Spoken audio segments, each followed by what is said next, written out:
Please welcome a player back to his very best, bidding for a third World Grand Prix final 5 years after he stormed to the title. Winner of this season's English Open, the 24th ranking title of his career so far.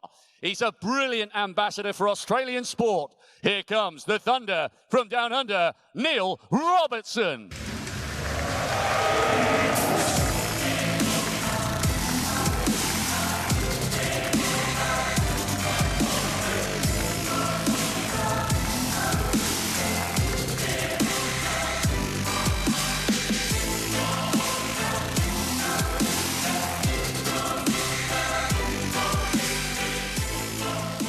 And his opponent, a player enjoying the most lucrative season of his career so far.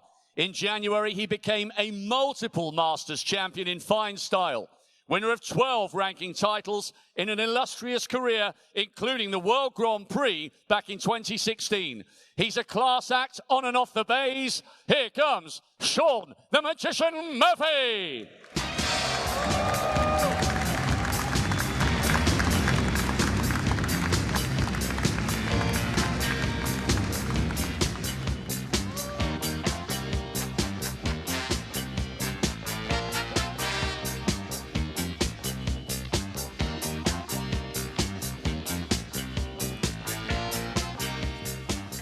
So looking forward to the day ahead as we discover the identity of our two World Grand Prix finalists. First up, Shaun Murphy and Neil Robertson. Thank you, ladies and gentlemen.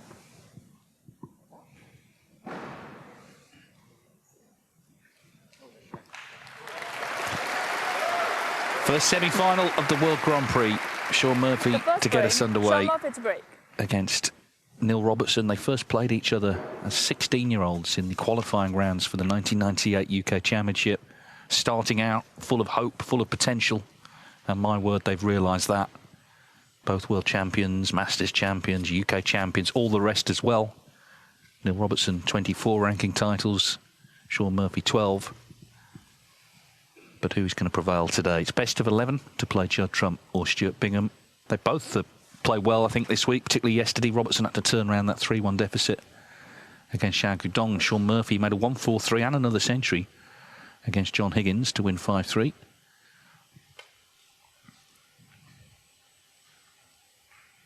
So hard to call, but Dominic Dale will do his best. And Dom, looking forward to it. Yeah, should be a terrific semi-final. I think both of these players possess a style of play that will suit one another. I think Shaun is very pleased with his current form. Neil showing signs of a return to his A game. I just feel that Neil's confidence can be a little fragile at times when he's struggling.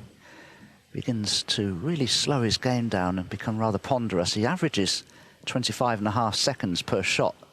Well, that's very slow for him. This is during the course of the season, which has been a bit stop-start for him. Even though he won the English Open a few months ago, hasn't really pushed on from there. Shaun Murphy averaging 22.5 seconds per shot. Well, already Neil felt that that cue ball just wandered off a true line there, and maybe Shaun could attempt this red into the left corner that's next to the cue ball. It's a thin cut though.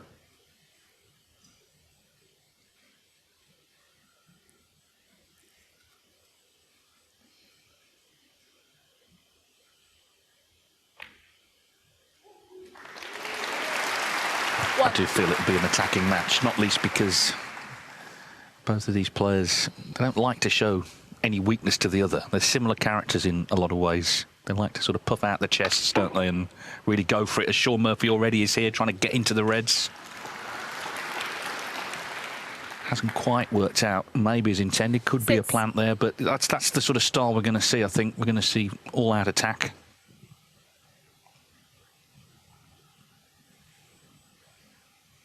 Having a look at the plant. Yeah, certainly worth a go because he can stun the cue ball down for the black. Problem is that red is occupying the black spot. Don't know if Shaun can just flick it out of the way. Or maybe it's a straighter Clark than I thought. Well, he's made a complete mess of that.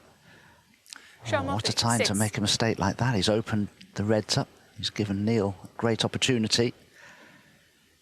Perhaps a little over-attacking there.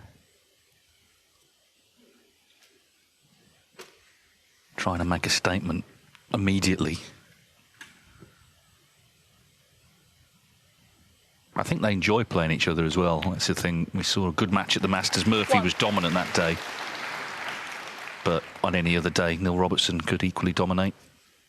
But that World Championship seeding is in the background, isn't it? Whoever loses the match will be 17th on the projected list. Whoever wins it, I think, will be pretty much guaranteed a seeding. Now, there's still, whoever does lose, there's still a big chance to get in that seeding bracket because there's 2 more tournaments before the Crucible, but it would leave them a little vulnerable, maybe.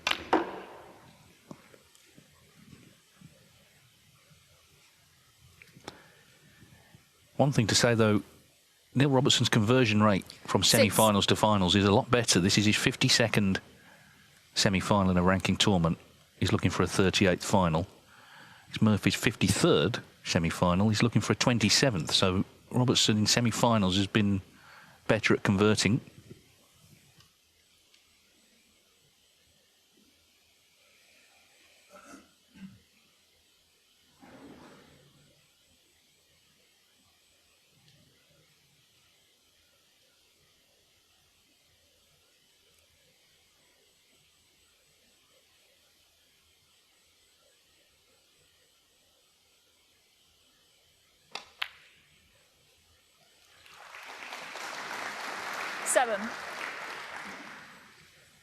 Already signs in this opening frame that the cushion's playing a little squarely and a little quickly. Maybe due to humidity. They've been playing really well the last couple of days, I feel. These reds are rather awkward to get onto. There aren't that many in open play. There is a red, though, 2 below the pink that is on for Neil here. And then screwing back off the group of reds just below it. He just needs to be careful not just screwing off into the right-hand centre pocket. It can always happen.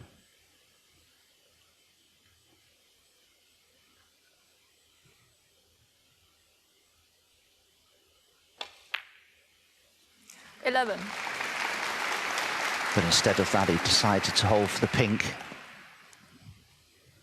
Just wondering where will he spot, though, if he does knock it in, as some of the audience members can see themselves on the big monitors above the table.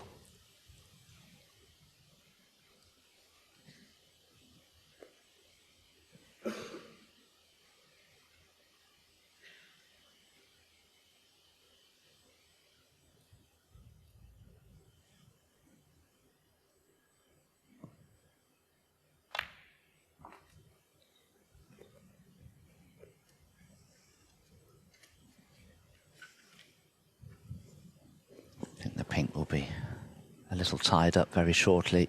Its spot is occupied. Our referee Ivy Zhu will have to place it just behind a couple of reds, as you'll see.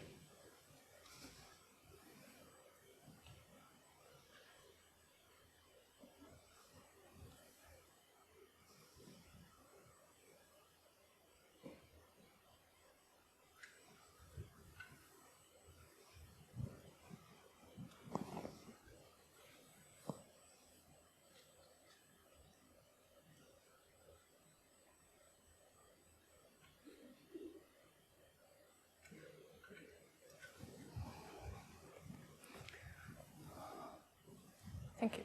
17.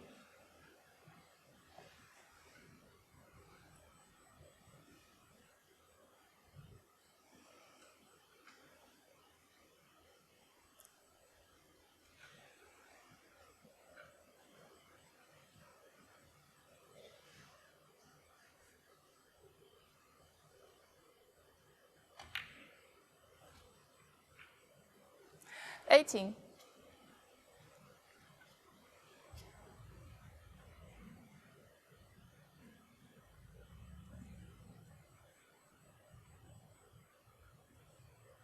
Neil Robertson won his first title in 2006, and every year up to 2022, he won a title of some kind, ranking or invitational. Missed out in 2023, so the run ended, but he won, of course, the English Open last year. 23.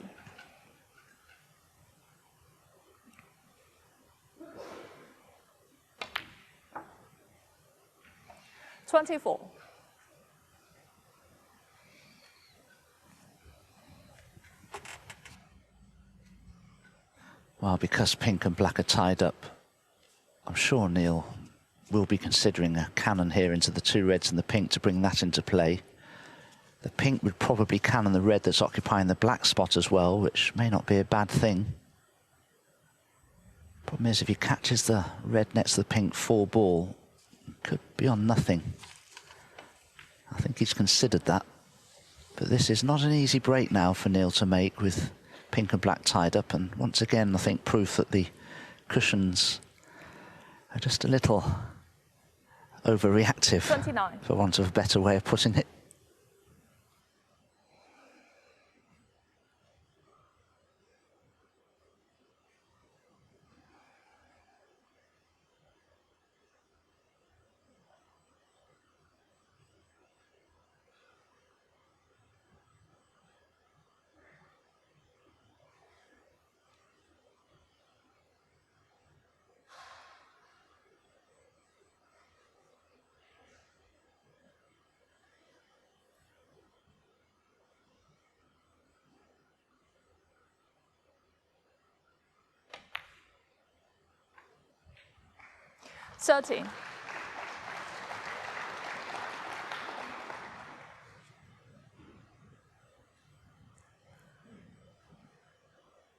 Well, he's certainly taking care here.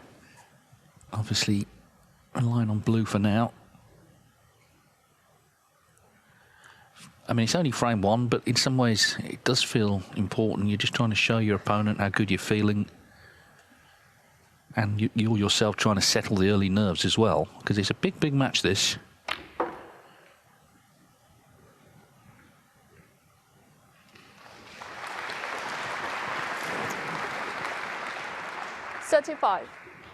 Wow, that's worked out beautifully for Neil. I'm not entirely sure he played to cannon the two reds and the pink. Cannon that pink half ball, which has really helped slow the pace of the cue ball for this red.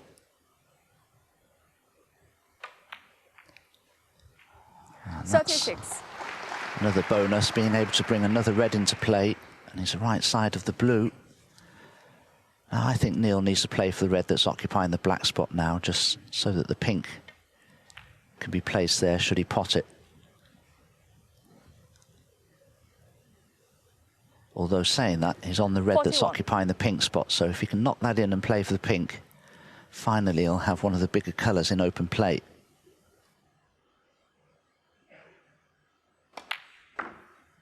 .42.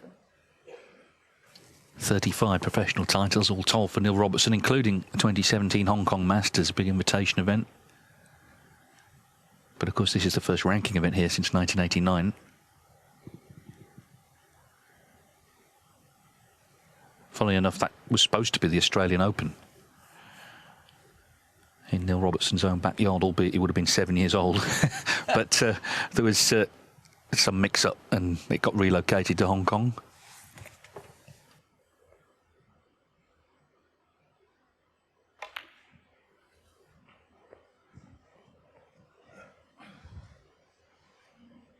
Neil's had to work very hard for this break.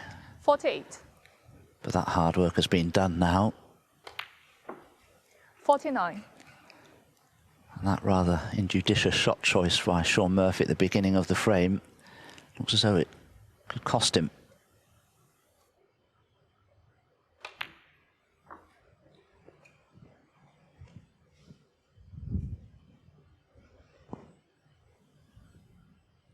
Well, he's really been determined 55. here, Robertson, in this break. He's taken his time a little, but that's just to work everything out.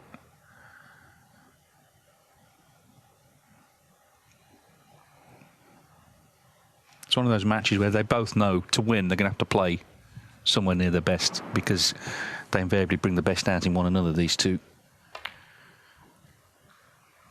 56.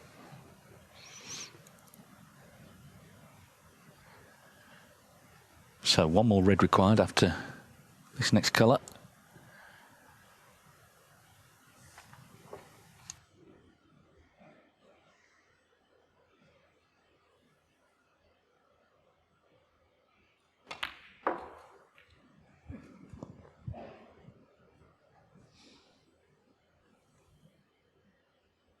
$61.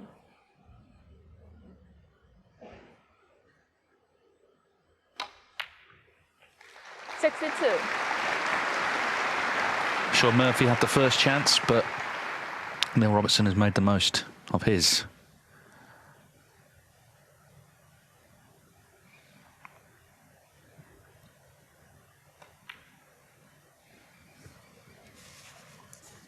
We saw in an earlier match he broke down on 97 68. and was absolutely furious against Yuan Sijun because he loves a century. He's made one actually in the event so far. 69. As he gets closer to 1,000 for his career, 975.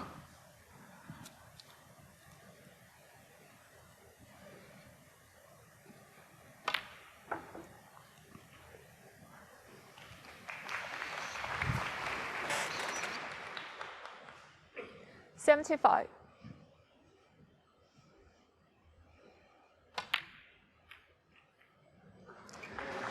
$76. Well, this has been a wonderful break from Neil Robertson. The standard of play these days among the top players is just exceptional.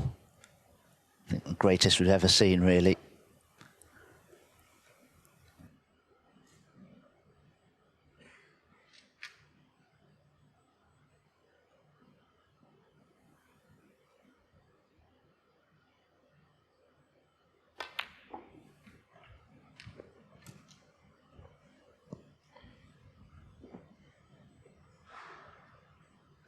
$83.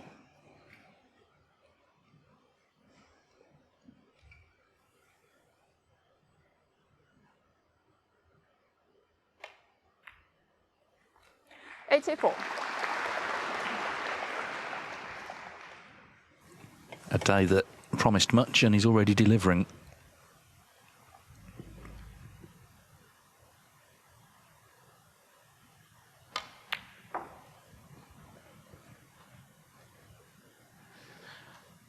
Shaun Murphy did have that initial chance, went for that plant, 87. didn't get it.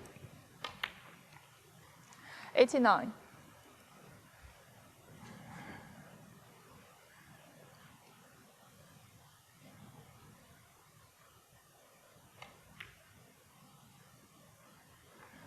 $92.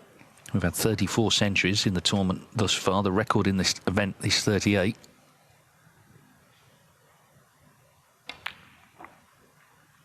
$96.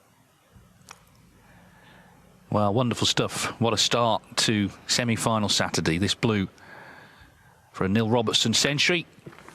101. More of the same, please.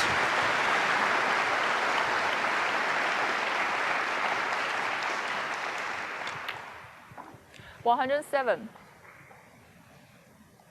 Clinical. Neil Robertson with a clearance of 114. What a start.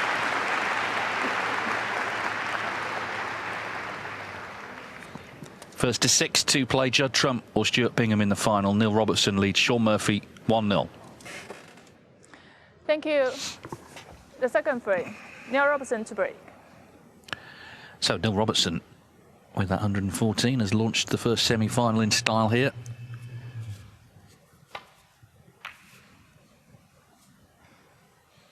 He's going to be the fifth man to make 1,000 centuries. Sorry, the fourth man to make 1,000 centuries, but whether it'll be this season, we'll see. He's still got the Players' Championship, most likely the Tour Championship, and he'll be in the World Championship. It's just a question of at what point we see him, whether it's in qualifying or at the Crucible itself.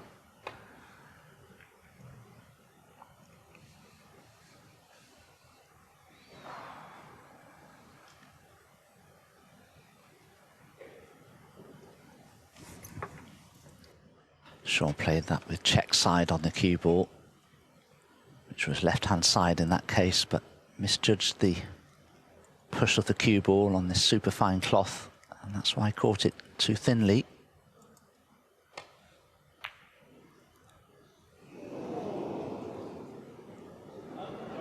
Very close to the pot, but he's covered it. Now I think Shaun's going to have to come off the side cushion here and try and knock this red in. If he can knock it in off 2 cushions, he'll be on the black.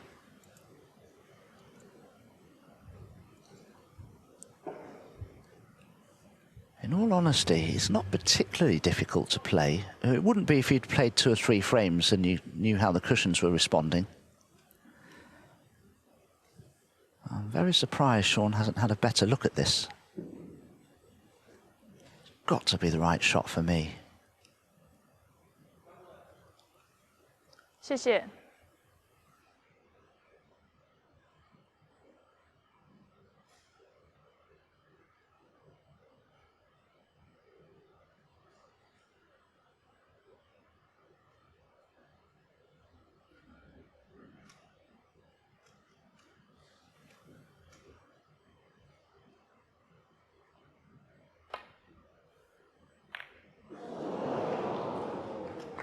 Well, I wouldn't have played it with that much pace. I'd have played it in a far more controlled manner than that to play for the black. Now, I'm just wondering whether what happened in the first frame has just knocked Shaun for 6 a little bit.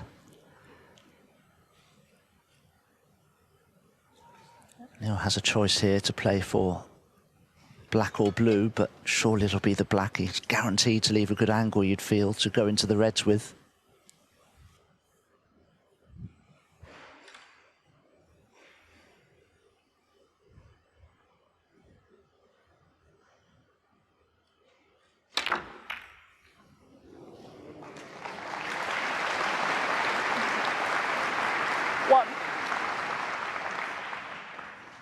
Well, they split nice, but this black now is a big shot, my word.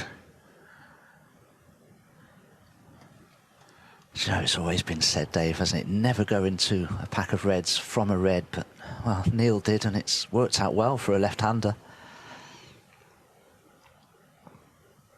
Yeah, the rewards are all there, as long as he can just knock this in.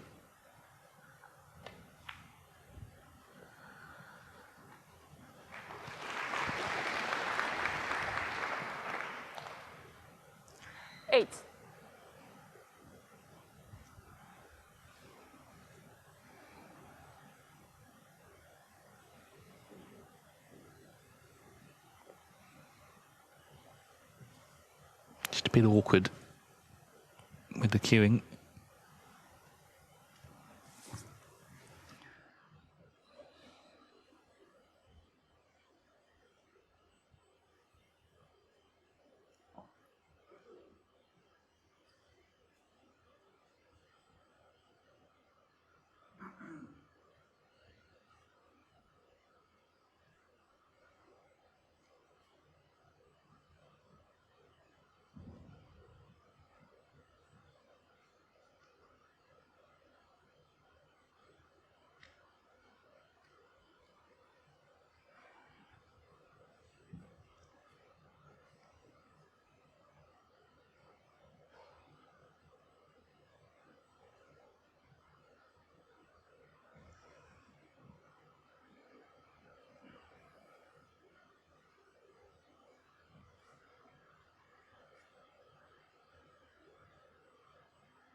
This is obviously very awkward for Neil.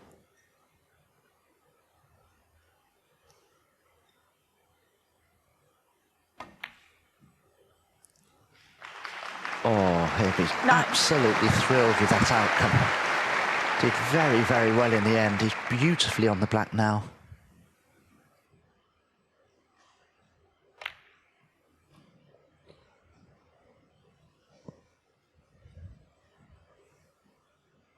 $16, $17.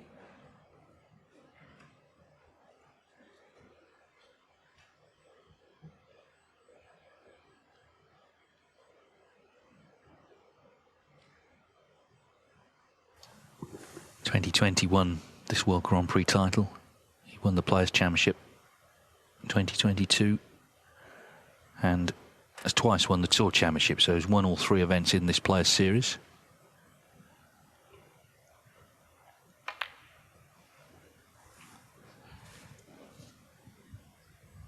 which is why it's such a surprise last year that he didn't actually qualify for any of them. Had a disappointing campaign. But that's all in the past. Now he's won another trophy.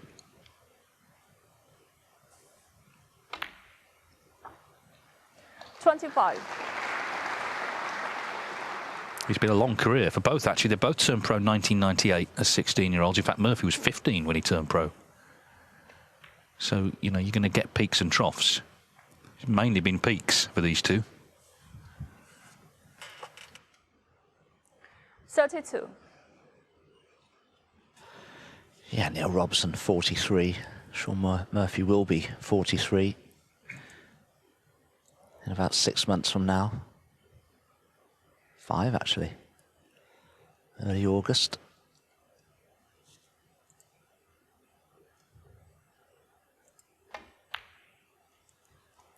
Keeps pulling out good pots. Neil Robertson. These cushions are rather lively, and he's just overrunning or making positional errors just by an inch or two, which is causing the odd problem. 5th black coming up. Got to 80 yesterday against Hendon. All reds and blacks. 40. Of course, Judd Trump made a 145 and then a 146 against Hossein Vafai.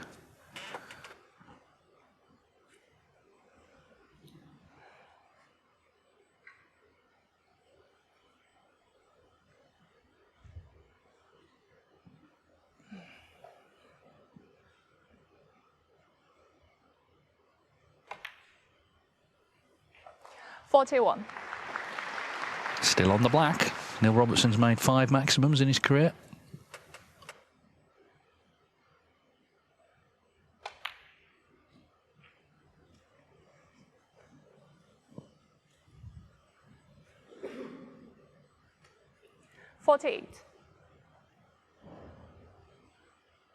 Frame, the important thing. We saw yesterday Stuart Bingham chasing a 147 and in fact lost the frame, missed on 65. Mark Selby cleared up with 71.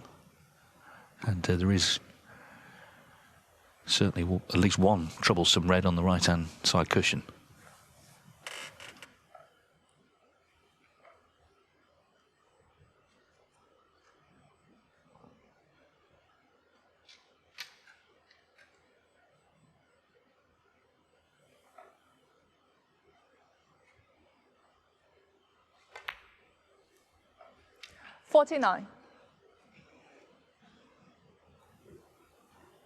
Neil could play for the bottom red of that little group of 4 by the pink spot, but I think he has an ideal opportunity now to play for one of the difficult ones, this one along the top cushion perhaps. But I think he's chosen to play for that bottom red of the 4 just because the frame isn't safe yet. 56.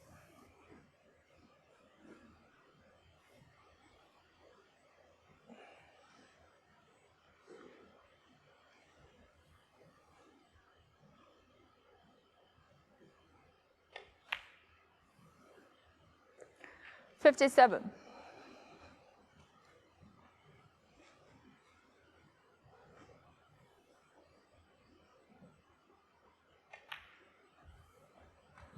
Of course, Murphy came very close to making a 147 against him at the Masters. Ended up snookering himself on the yellow, but of course made one in the next round 64. against Mark Allen in the semi-finals.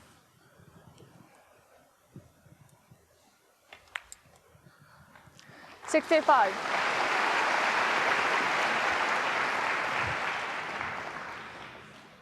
Frame almost safe, but this will be the key shot coming up. Play a cannon into the 3 reds, needs to catch them correctly. And that's worked out very nicely. Has a choice of reds to either centre pocket, probably the one that's closest to the cue ball will be favourite. Yeah, so now that red on the right-hand side cushion is looking the key ball. But first things first, secure the frame. 73. Which he's done with that red, so now his entire focus will be on this maximum. Marco Fu made one in an invitation event in Hong Kong 3 years ago.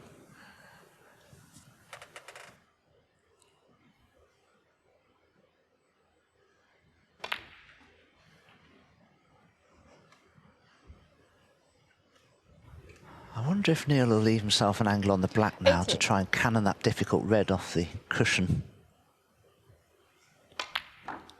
Because if he plays that cannon 81. now, if he has the opportunity, maybe he doesn't, maybe he's too straight. But there are other reds he could be on. If he leaves it till later on, there won't be another alternative.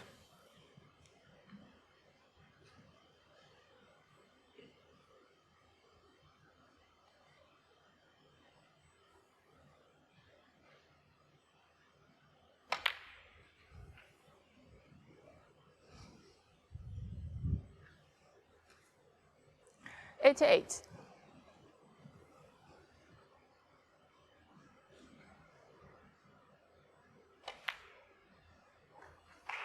89.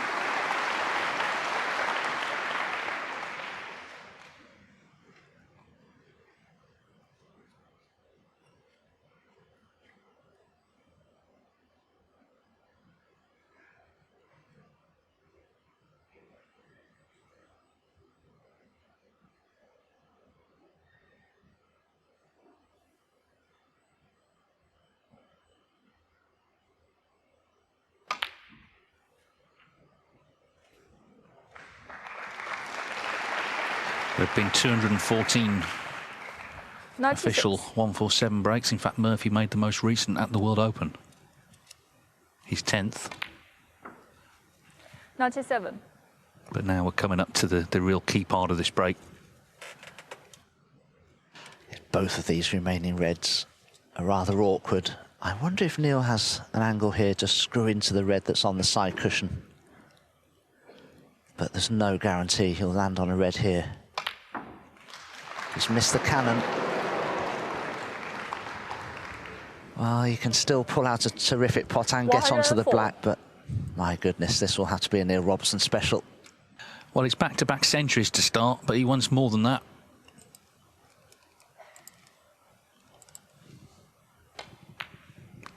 Not to beat. He's disappointed. It's still a fine start, though. No maximum, but 2 centuries in 2 frames. Neil Robertson has made a terrific start to this semi-final. He leads Shaun Murphy already 2-0. Third frame, Shaun Murphy to break. Well, a blistering start from Neil Robertson. You know, we build these matches up sometimes, and Rob Walker certainly did that, as you'd expect from Rob. They don't always deliver, but this already is. And Shaun Murphy, just a couple of errors, if you can even call them that, really, and he's been thoroughly punished. Neil Robertson, back-to-back centuries, 114, 104.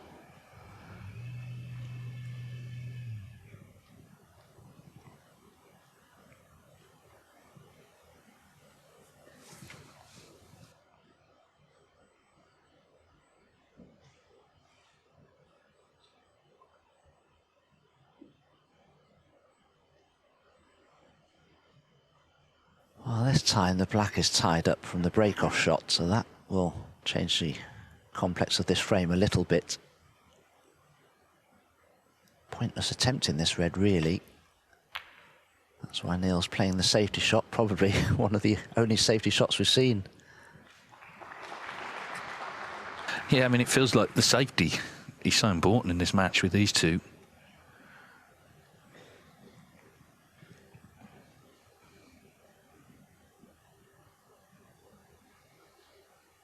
It's interesting on the Crucible seeding, and I think it's likely they'll both be there anyway, because they're in certainly the next event, the Players' Championship and probably the Tour Championship. But Shaun Murphy was talking about it at the World Open. He said it was on his mind. He wanted to do enough in this Far East trip to nail it down. Neil Robertson kind of was talking in the opposite way. He said, well, you know, sometimes you feel the qualifiers are at an advantage because the seeds are under pressure. So they're just looking at it in a slightly different way, as Murphy goes for a very tough red.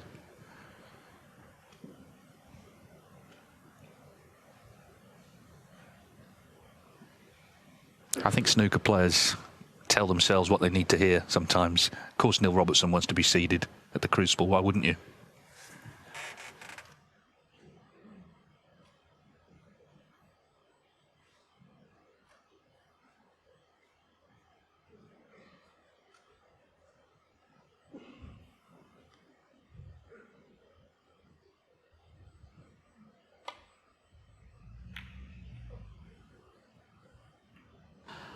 Neil surprised himself there with that misjudgment.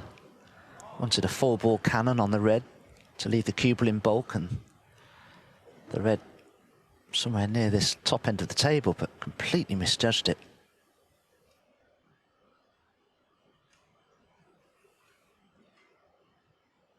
So, a proper chance for Murphy. One. And he's going to need to get involved soon. Robertson looking really confident.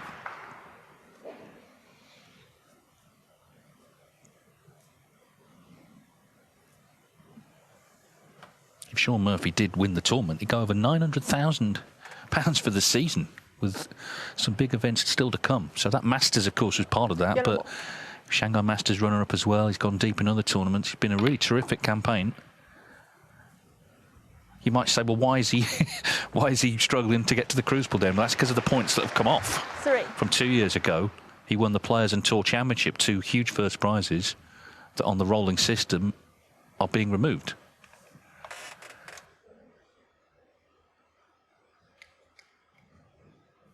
And you can see the black is completely tied up there with the red, and that's why this isn't a great chance yet for Shaun Murphy. I don't know if the red is pottable into this right corner, if you were to land low enough on it.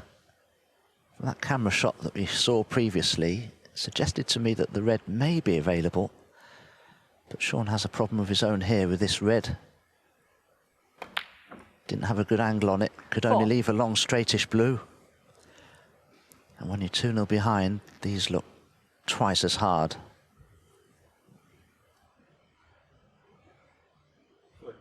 Blue ball.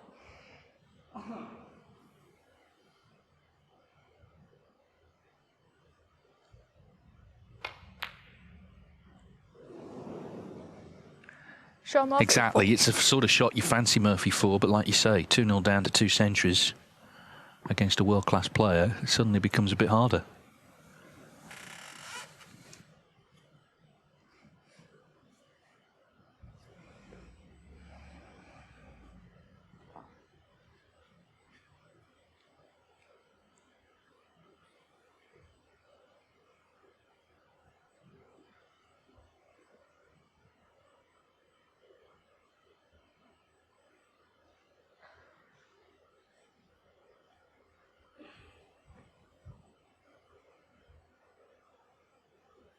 That blue causing him problems. The referee quite rightly positioning herself closely, Ivy Zhu.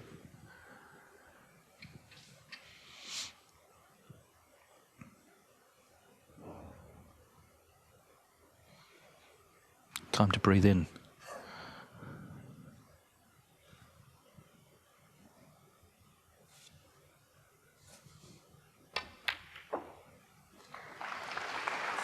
One.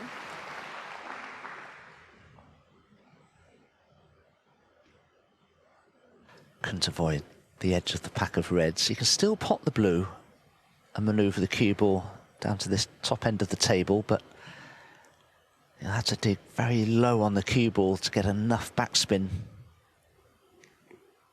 Looking at the green instead, much more difficult pot. Oh, he's not missing anything, is he? Now is he on a red?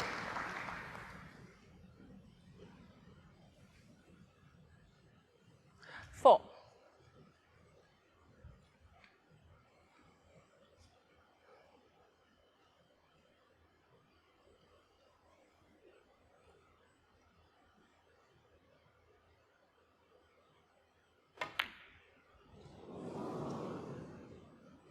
Neil Robertson, 4.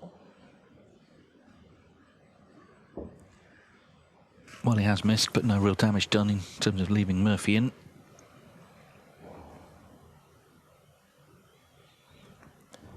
It's another big stage for these two. Of course, they've played each other at the Crucible. A couple of wins apiece there. A couple of Masters finals. Again, 1 win each there. UK Championship, all the rest. Champion of Champions.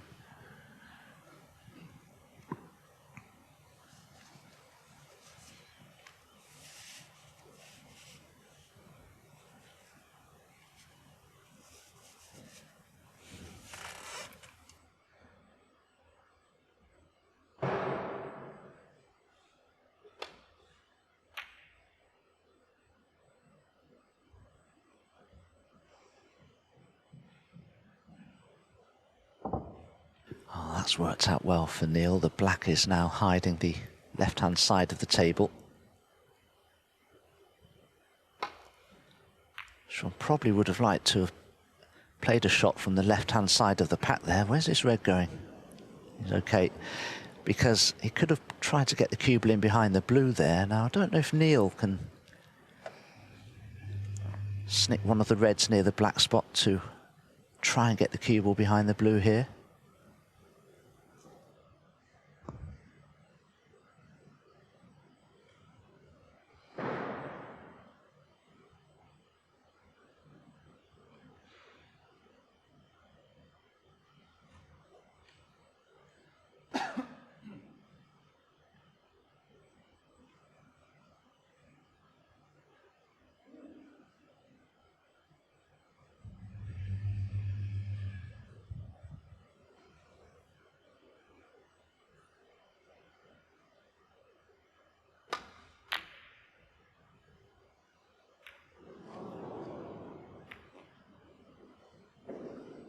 I wasn't sure if Neil could play that shot and miss the cannon on the black. He just avoided it, but the double kiss on the pink hasn't helped.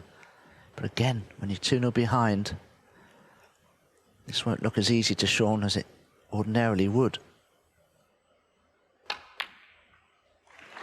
1.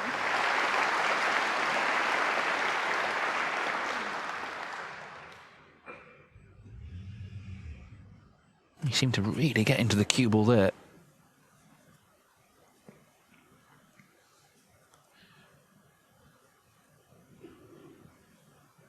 Finished a little close to this. And it's just unravelled.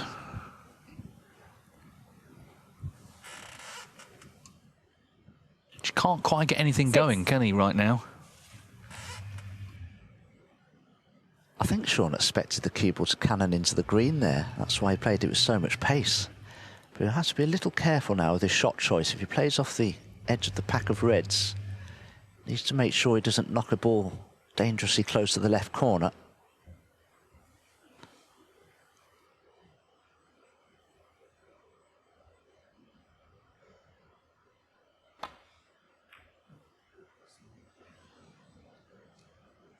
Shaun Murphy, 6. Well, he's done it anyway. Caught that so thinly. Well, this won't serve to help Shaun Murphy's confidence, which must be ebbing away a little bit now. Well, let's be honest, it's been a nightmare start for Shaun Murphy. And Neil Robertson 1. has made 2 centuries already. We know he's playing really well.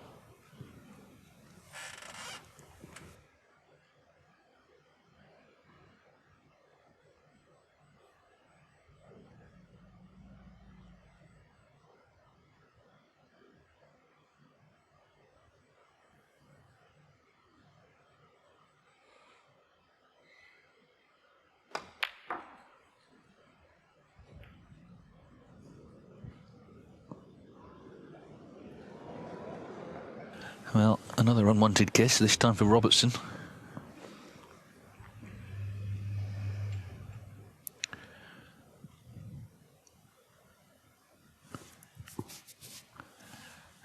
Well, blue spot's available if the black spot isn't. There's the little ball marker.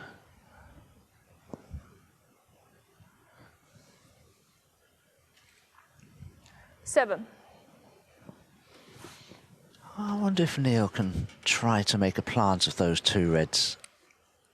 I think they're close enough to be worth having a go. In fact, look at that. Doesn't need to be made that much at all. In fact, I'll go as far as to say I'd expect Neil to make this plant.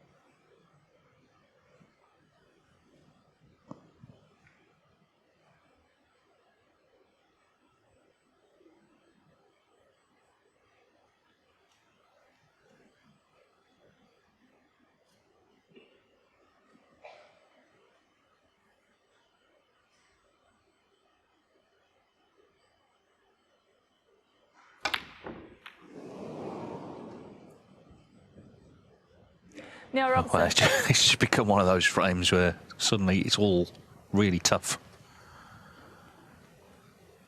Shaun Murphy just needs a frame. If this takes 7 visits, he'll accept that. Just needs to get on the scoreboard and just stop Robertson flying off into the distance.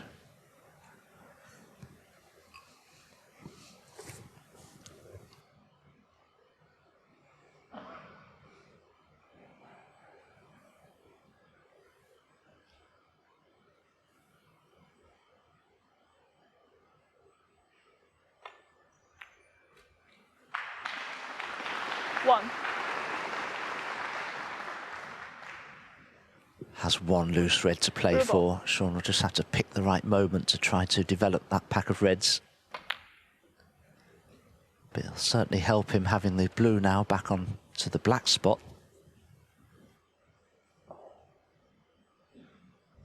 6. Murphy's made 3 centuries in this tournament so far. That maximum last week as well, of course, at the World Open. In the end, beaten by an inspired Joe O'Connor, but got to the quarterfinals there. One of the centuries 7. was in the decider against Ben Wollaston, round 1. And then he comfortably beat Barry Hawkins, had a couple more centuries against John Higgins yesterday.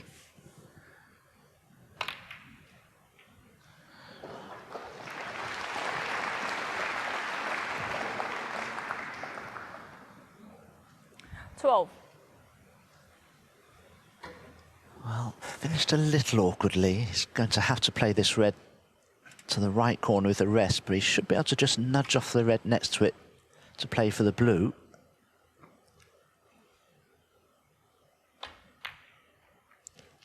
Oh, why did he play it so hard? Well, he's found the pocket. Oh, well, Shaun thought he had. May as well have gone in. I don't think he'd want to risk attempting the blue 13. now. Yeah, I mean, he's back basically in his seat here, isn't he? But the cue ball clung on.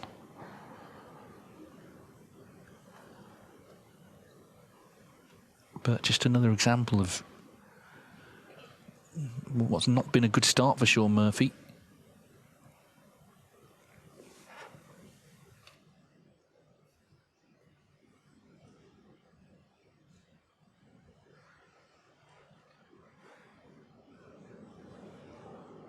Teetering, I think the word is there, on the brink. Looks more in the pocket than out. It must be levitating.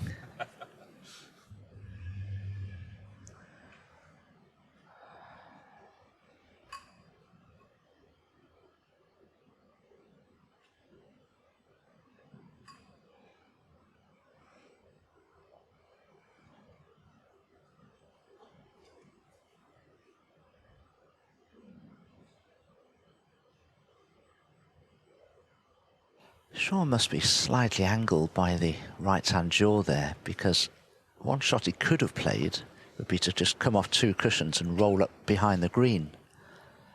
But obviously that's not on.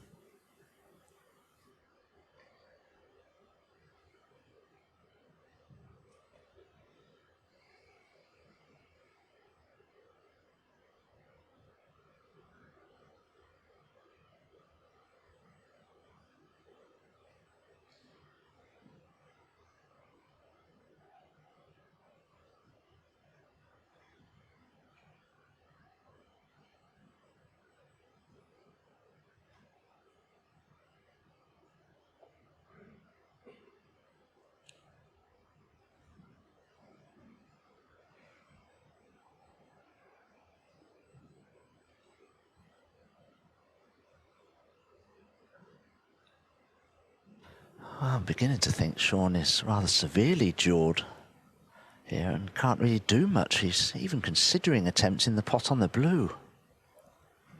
That would be quite some shot to attempt a situation like this, 2-0 behind with the reds in open play.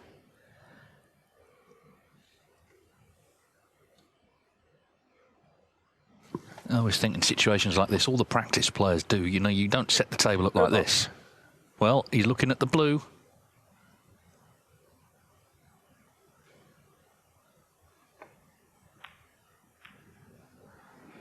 Fantastic.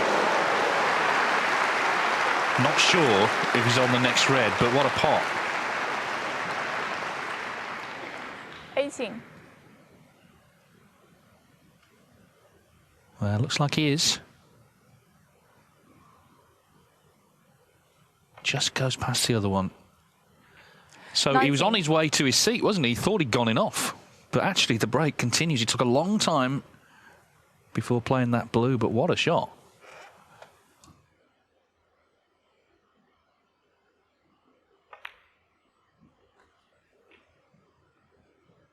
White deserves to win him the frame. But I suppose if you don't have any other option, 24. it makes the pot easier because there are no other choices.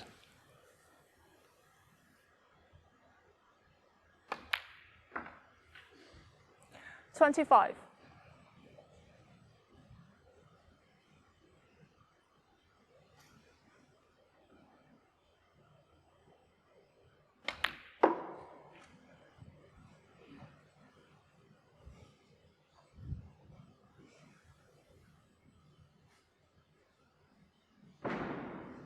$31.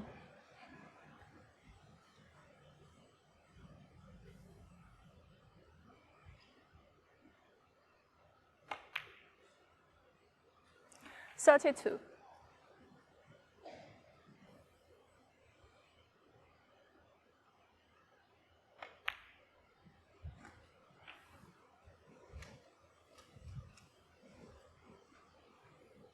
So just needs red colour red 37. to get his side of the scoreboard rolling. And I'm sure Neil Robertson sat in his chair, was probably rubbing his hands when he saw Shaun Murphy attempting the blue. Probably thought like I did that bit of a 1 in 10 shot, but what a pot it was.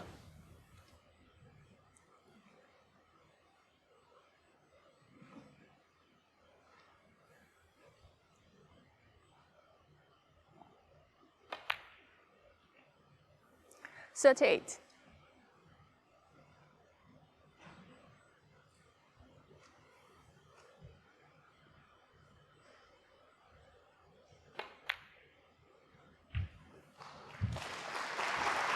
Yeah, he's done really well here because he was struggling in the first couple of frames. Neil Robertson was rampant, but 45. scrappier start to this frame. Eventually Murphy's found a way in. The blue was the key shot, clearly. And that red should make 46. it 2-1.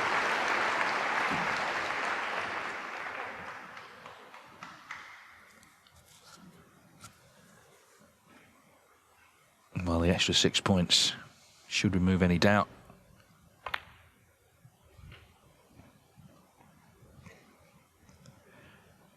$50 in front, 35 on.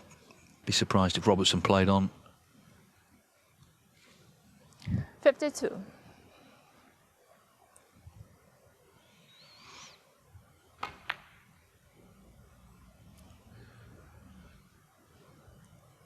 Shaun Murphy, 52.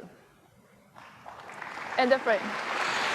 Yeah, terrific contribution under the circumstances, and that blue kept him in the frame, maybe has kept him in the match.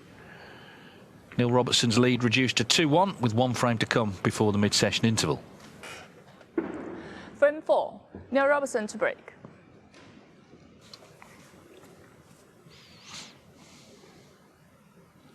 It's 2-1 to Neil Robertson in the first semi-final of the World Grand Prix. Good morning to everyone in the UK and Europe.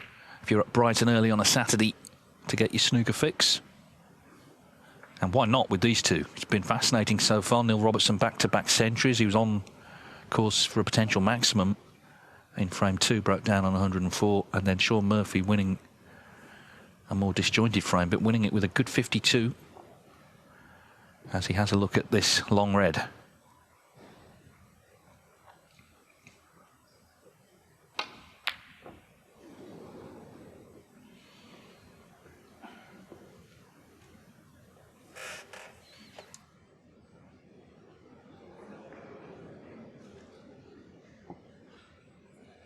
How can those two reds be made into a plant? Neil might have a look at these. Well, can he see enough of the first red to play this plant? Plants everywhere. You can see both plants are offset, but both can be made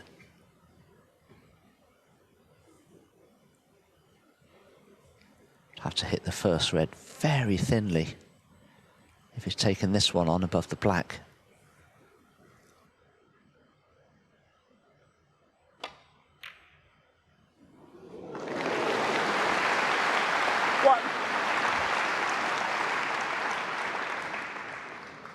This is where you're just looking for a little glance on the green, but anyway, nailed the plant. Neil Robertson, 1.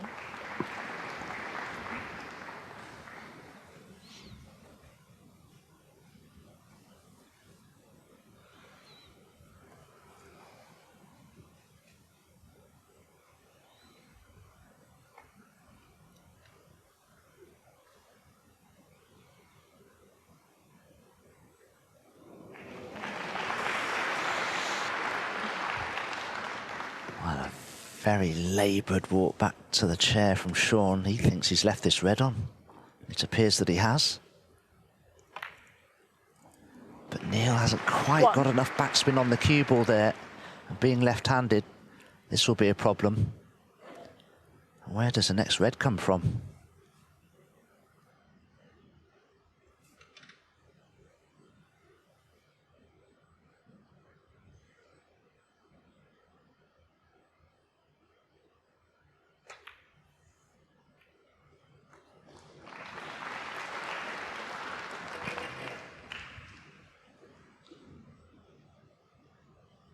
Eight.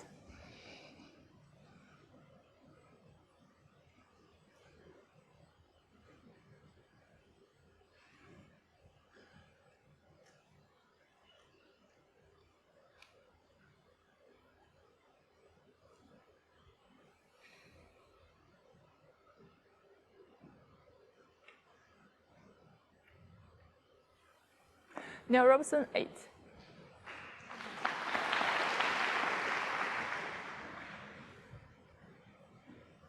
Kind of think the start Robertson made, he would be disappointed with 2-2, but at this level, you know, he could make 4 centuries today and lose. It's about getting to 5, and sometimes the scrappier frames feel more important.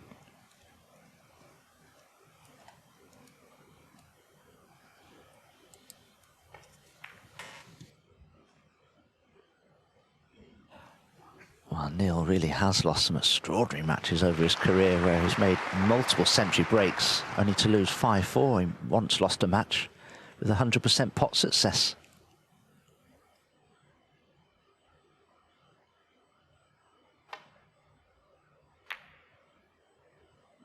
Of course, one boost he had recently was winning that Bet Victor bonus prize for the home nations, the best performer over the 4. No one went past him at the Welsh Open, so that's 150,000 that's gone on his seasonal prize money, and indeed into his bank account.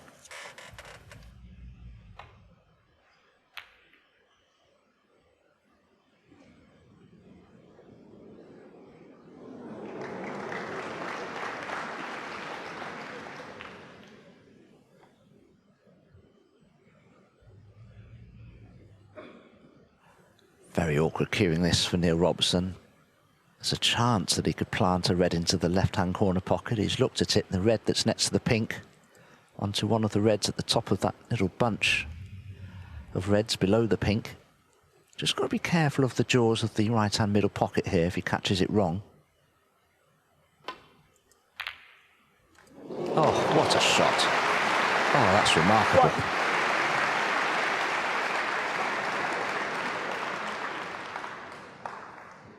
Well, those two enjoyed it, certainly.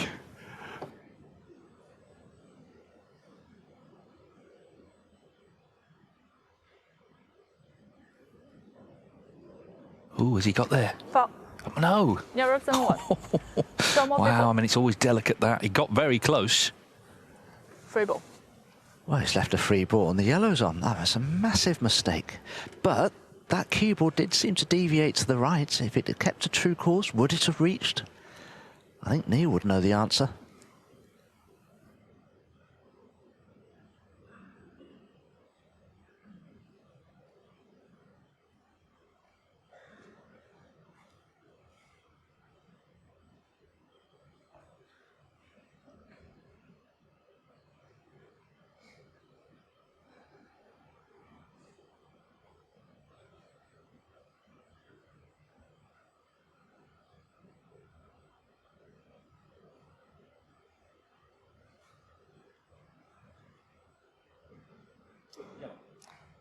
Yellow ball.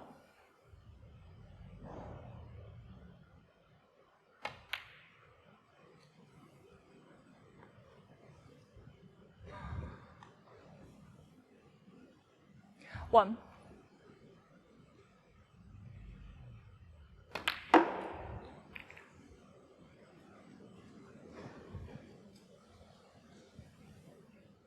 I was a little surprised Shaun decided to play for the blue from the yellow. He'd have had a nice angle on the green to go into the side of the pack. It's easy to say in hindsight, of course. That's a choice of two reds, but neither of them are easy. And this one to the left centre particularly awkward with having to queue over two reds. Very missable.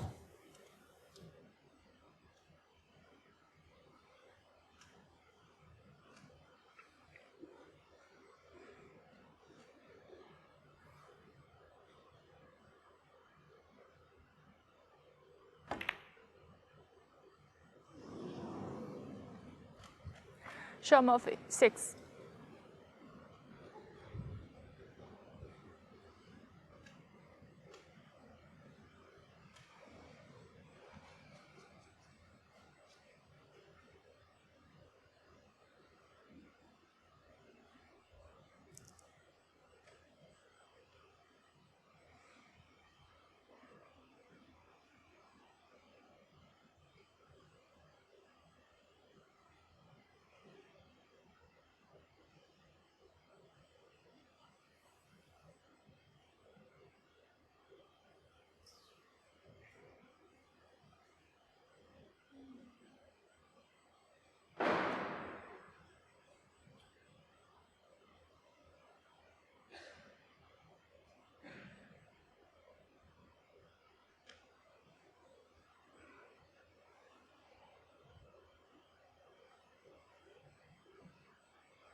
Well, he took a long time over that, just working out a safe spot for the cue ball.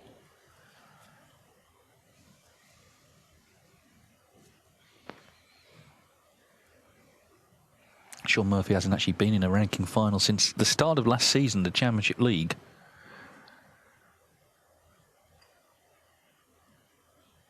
Which he also won, so that was his 12th ranking title.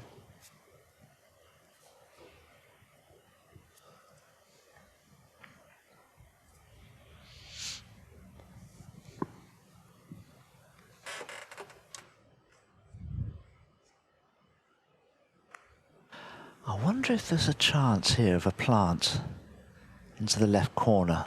A 4-ball plant, possibly. Yeah, I don't think it'll be far off. 4 reds in the middle of that group of reds there. If he plays a safety shot, Neil, it could be that a red finds its way into that left-hand corner. Won't be far away, I don't think, looking at that.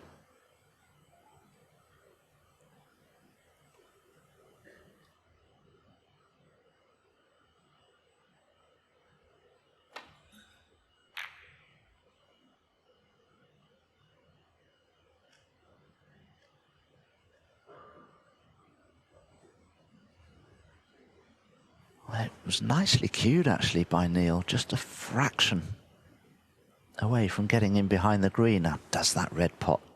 From that angle, I'd suggest no, not quite.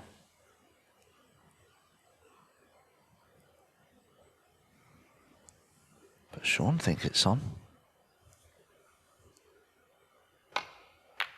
And he was right. One. Great red from Shaun Murphy. And it had to go in. Oh, went in comfortably. What a chance for 2-all now this is.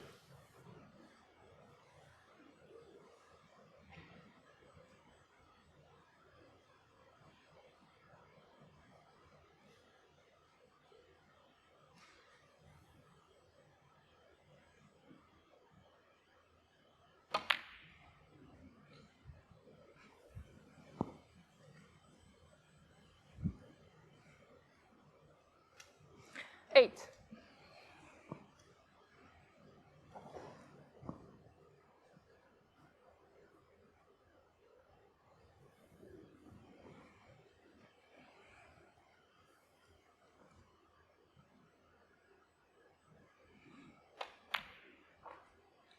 Nine.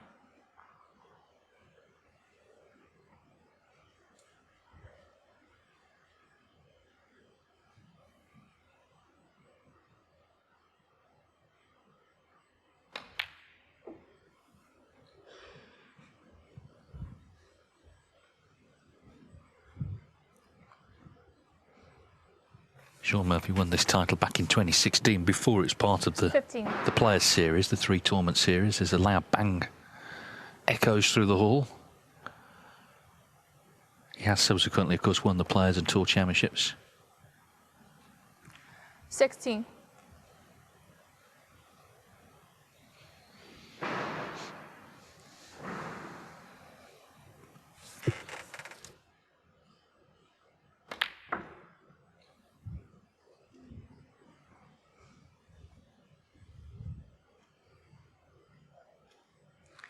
$23.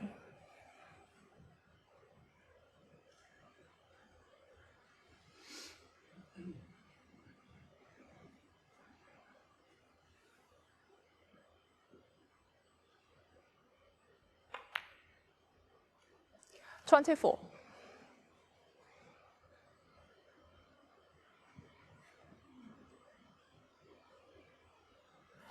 Just wonder what shot that Shaun will play here positionally. Out of the 5 reds around the pink spot, not sure what red pots anywhere. Obviously the top red of that little trio must be available.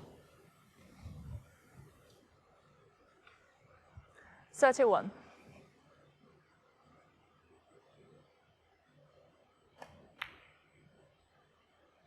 $32.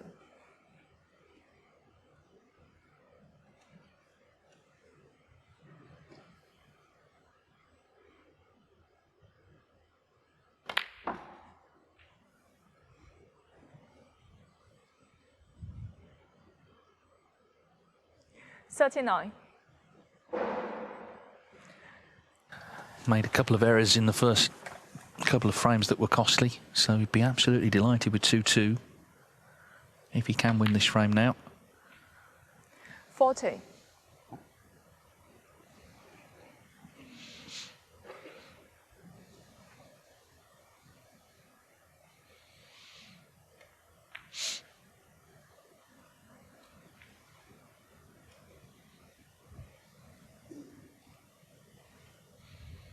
$45.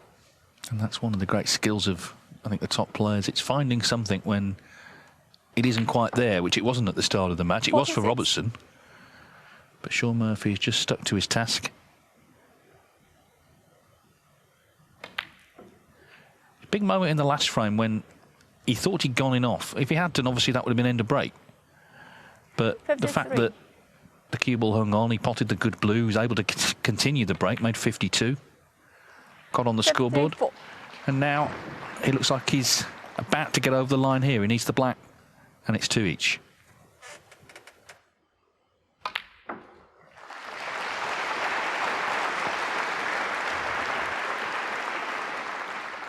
61.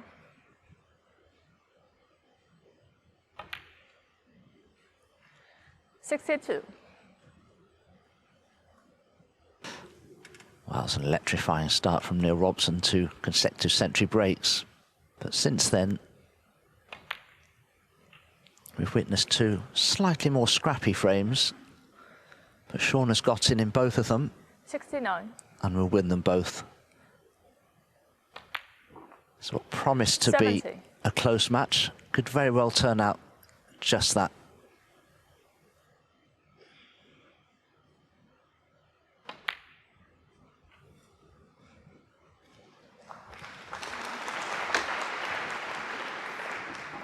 $77.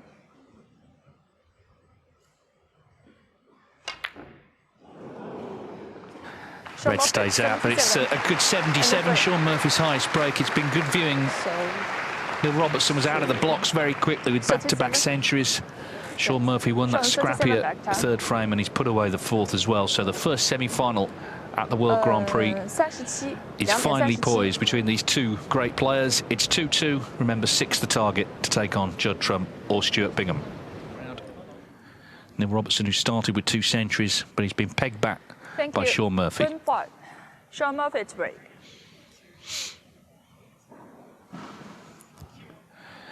Shaun Murphy gets the first semi-final of the World Grand Prix back underway, and he'd be more than happy to be 2-2 because he was 2-0 down. Neil Robertson was looking really good a couple of centuries.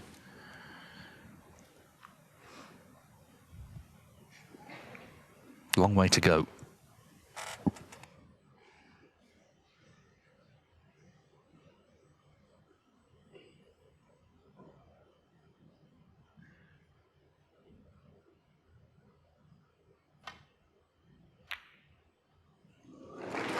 He was on the walk, he knew that was in, but it's going to be a thin black to continue. The minute he hit this, he was on the walk. Yeah, it's a lovely feeling when you strike those nicely, but he's not considering the black because he knows he'll be running into the reds. It's a tough pot. Neil Robertson won. He's played that very nicely, though.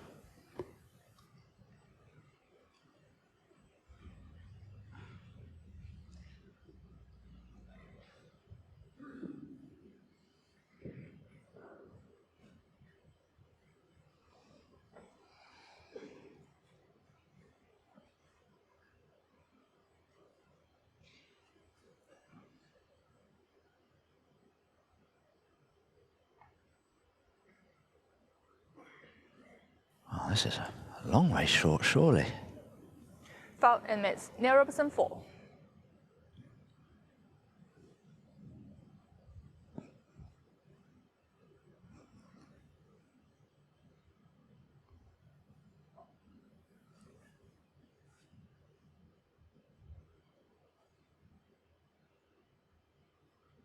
I was just looking back at their first meeting. It was in the UK qualifiers, '98, and it was actually played in the summer. It was played 2 days before Shaun Murphy turned 16.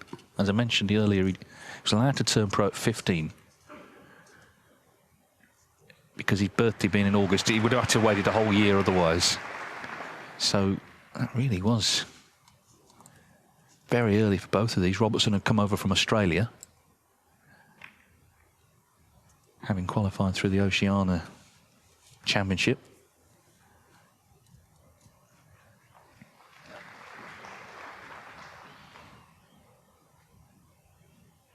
Of course, they both dropped off the tour, but got back on and were better for it. Kyron Wilson the same.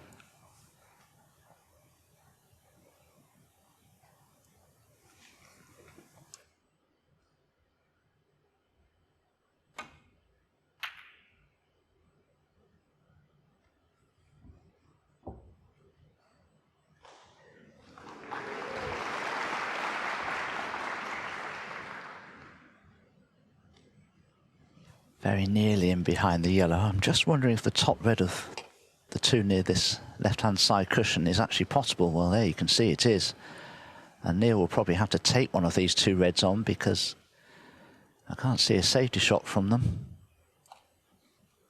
But does he risk holding for the black, or does he play the cue ball back towards the blue and the bolt colours, which I'm sure he will do if it's a possibility.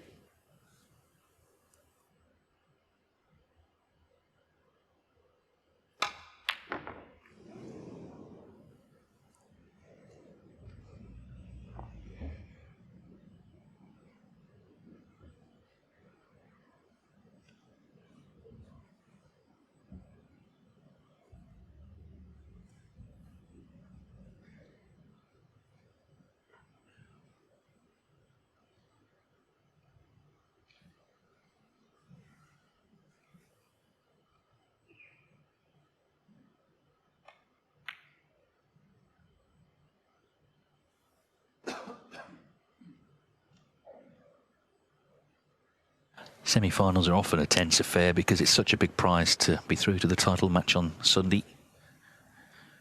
And I think with these two, they're so evenly matched, they each know how good the other is. It's no great surprise. It's not all going to be sort of one visit by any means. It's going to be moments of tension also, particularly if it goes close later.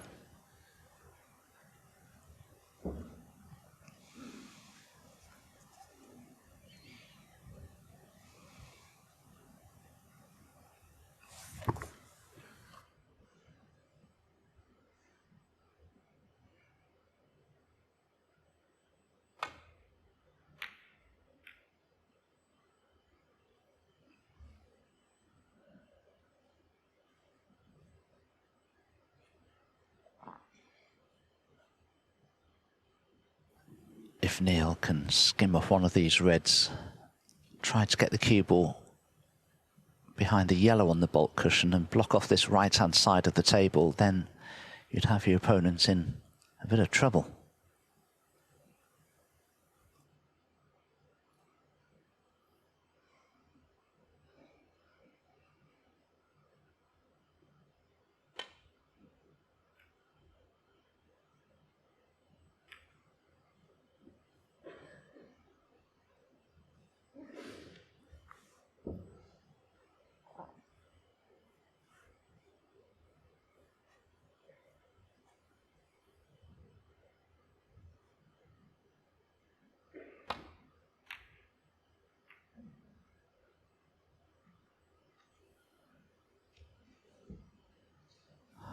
Sometimes you play a safety shot and you just cannot possibly see it going wrong, but that one has. One good pot from Neil here. He should be on the black, unless he wants to take the cue ball up towards bulk.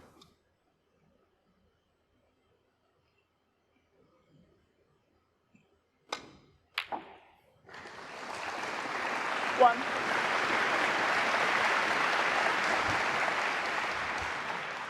Yeah, terrific pot, warmly appreciated by this audience. We're told it's a sellout tomorrow, but of course the other table is still here, so it'll only be on this half that it would be full.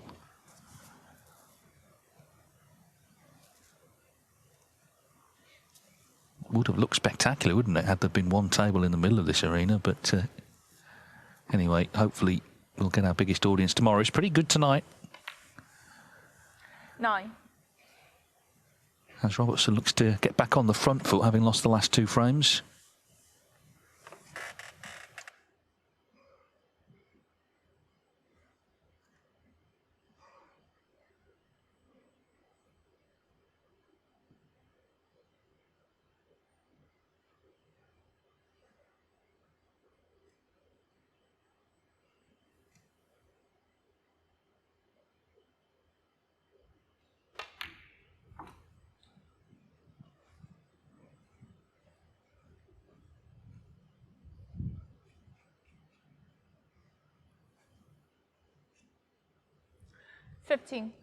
Could do with an angle here, Neil, on the black to stun into the reds, I feel.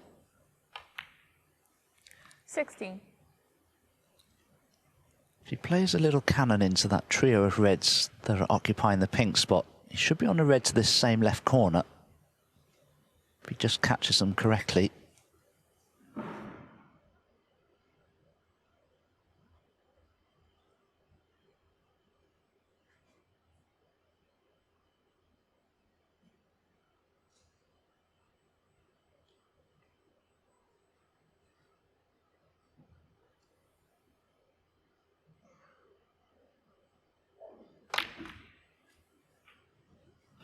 Caught the wrong red first there. I think he did intend to cannon into those 3 reds. 23.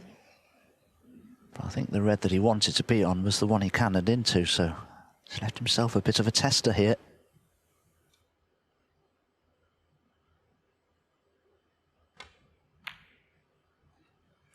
$24.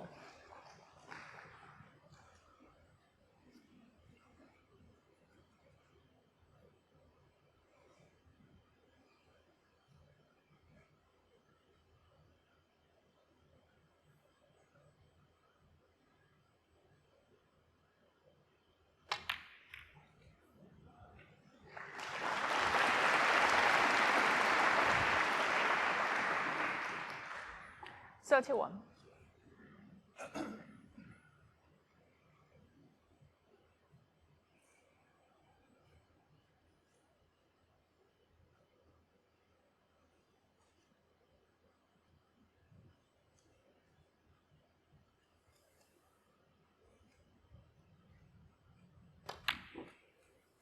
$32.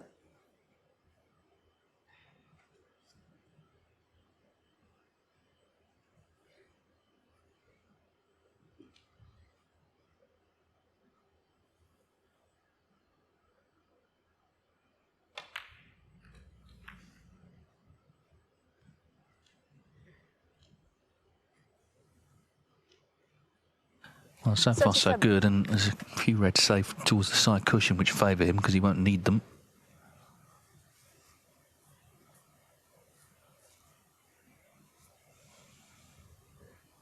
You've got to be accurate here.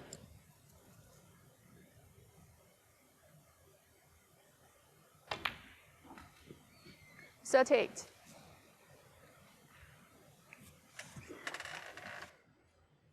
Oh, this has been another good break from Neil. Just those 2 reds together near the black will be a little bit of a problem potentially. Won't want to go anywhere near those 3 reds near the left-hand side cushion, because Shaun Murphy will need those if you were to get back to the table here. I wonder if Neil may take this opportunity to play a delicate cannon into those 2 reds together. He's just having a look to see if the bottom red of those 2 will pot anyway. Personally, I think I prefer the cannon, because you'd still have the red to the right centre.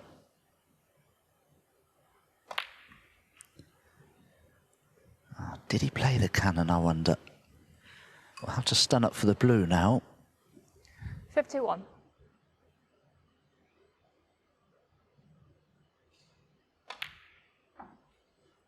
$52.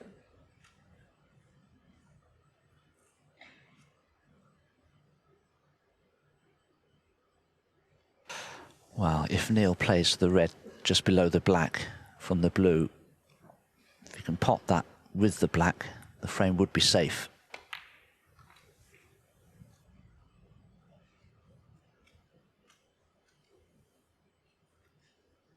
$57.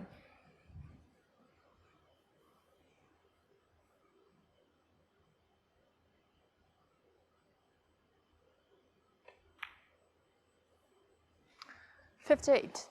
Laser focus throughout this break. The black, as Dominic says, and Murphy needs a snooker.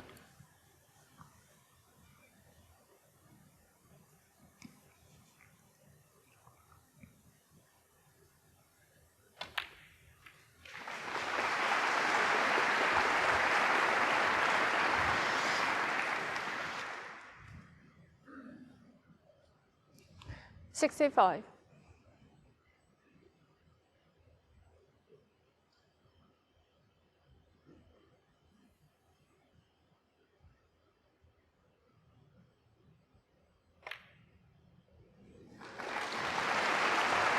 Yeah, that makes sure.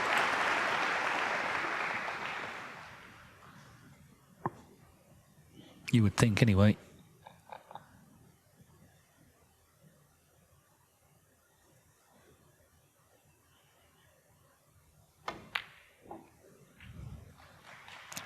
Well, he'll be determined to try and make a 3rd century. Clearly, he's going to have to deal with these reds, but the frame is certainly his, so he'll be back in front.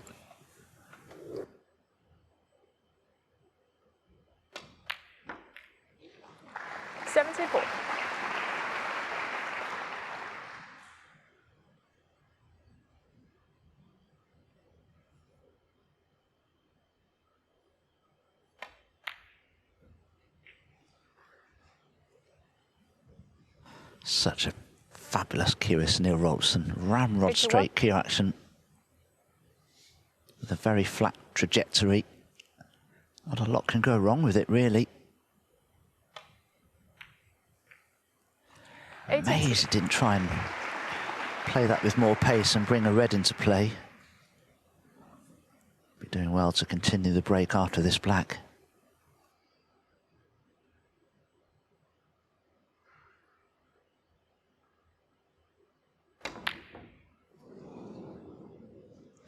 Neil Robertson, 82 will do nicely. It's a flame-winning break, and Neil Robertson is back in front. 3-2, 6 the target to reach the final of the World Grand Prix. From 6, Neil Robertson to break.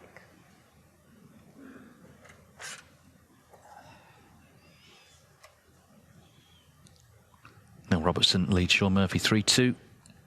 England v Australia, always a fascinating sporting matchup. This one being played out in Hong Kong on this snooker table, with Judd Trump and Stuart Bingham up later in the second semi-final.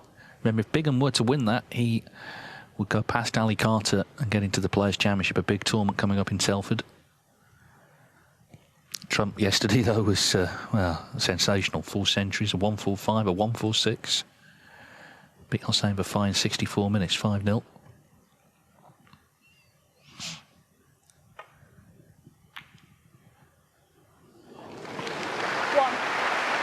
Well, not dissimilar to the red that Robertson potted at the start of the last frame. The difference, though, Murphy is on the black.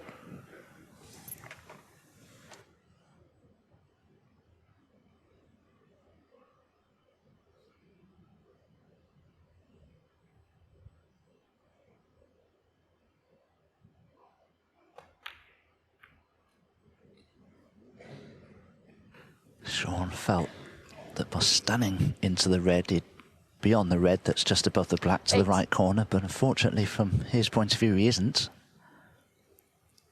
Had to just jab this red into the centre pocket. 9. Now, how's he going to get onto his next red? Black's a little thin.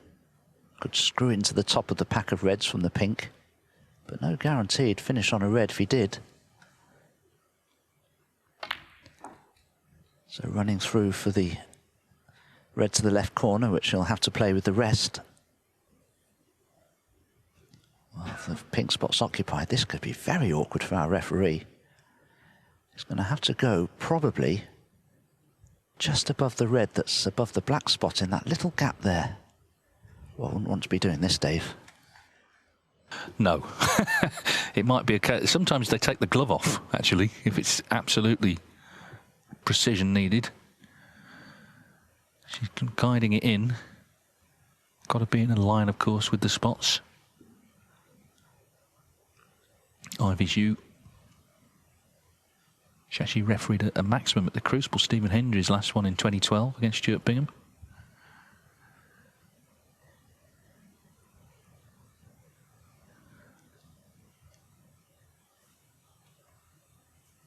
Just a little adjustment. Can't touch a ball. And as I say, has to be in line. 15. Yeah, nicely done. Thank you, Shaun.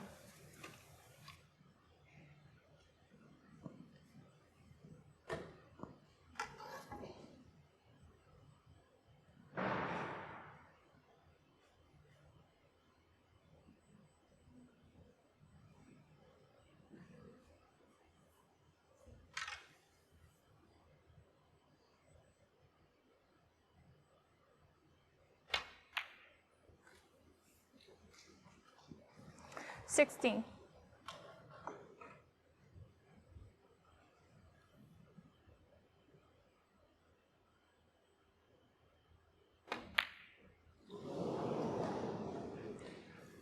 Shaun Murphy, 16. Did someone or something put Shaun off there? An accusing glance at somebody in the audience, it would seem. He's missed the black. And yeah, someone's put him off there, maybe.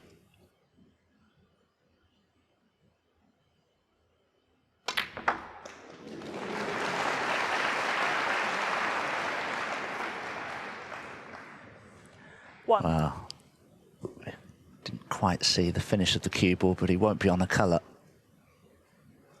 Oh, dear me. Certainly opened the frame up, hasn't it? I wonder if Neil will play a safety off the black here just to bring it into play.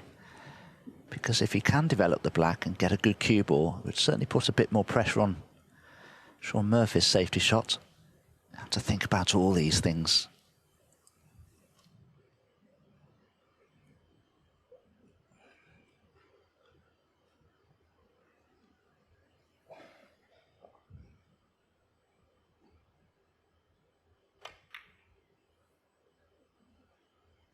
Neil Robertson, 1.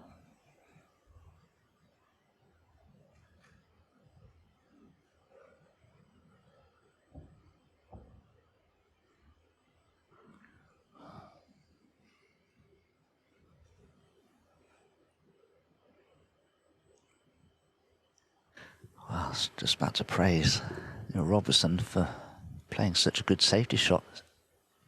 But is there a gap between the green and the blue for Shaun to attempt what looks like a very makeable plant to this right-hand corner pocket?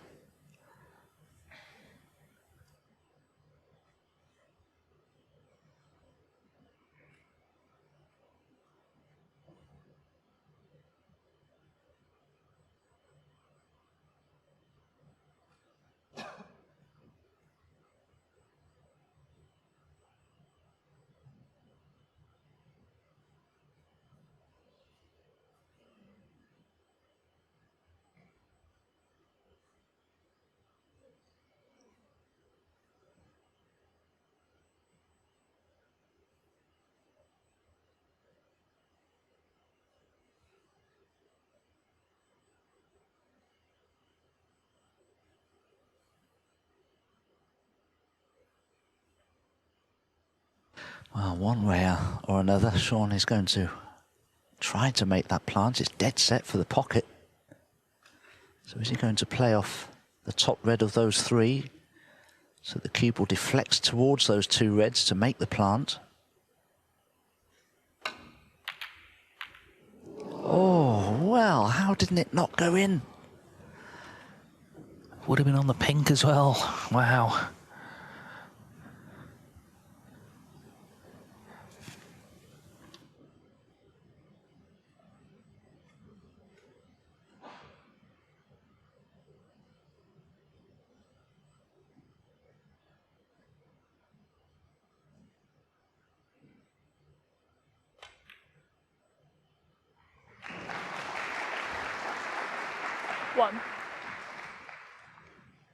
So, Neil Robertson hoping to profit from Murphy just failing to make that plant.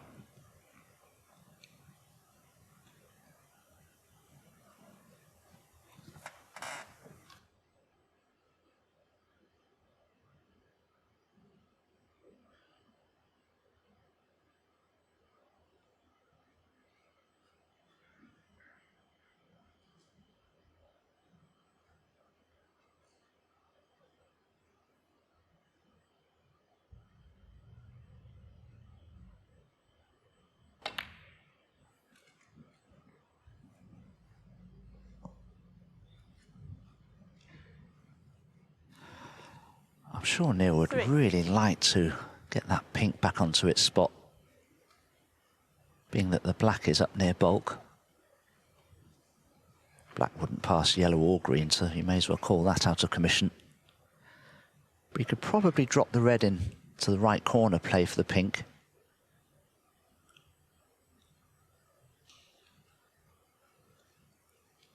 But I think I'd like to play the red actually in the middle pocket to stun down for the pink, because you wouldn't have to travel so far from the pink to the next red then.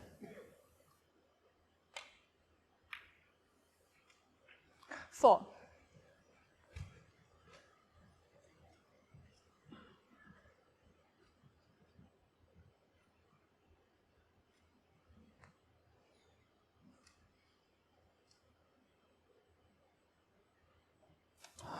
he's a little straight on the pink. This is awkward for Neil. He may be forced to play a cannon here into the two reds just below it to bring them into play. Now, if he'd have played the red to the right centre and stunned down for the pink, he could have easily played for the red that he's just potted that was near that right corner.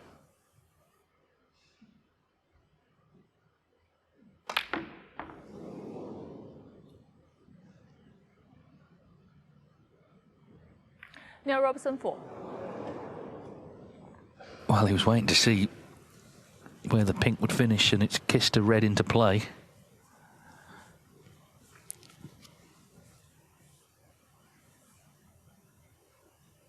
Had that pink gone along the rail into the middle, that would have been a legal shot.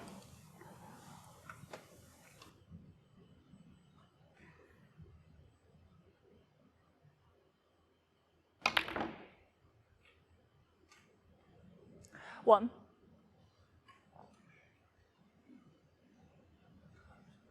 Well, blue and pink of similar difficulty. It's all about picking the right shot for positional reasons. I think the pink is the better one. He could just drop it in and be on that red to the right centre, but there's pressure on this.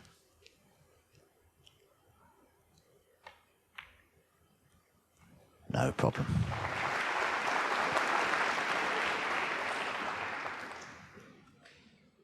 Seven.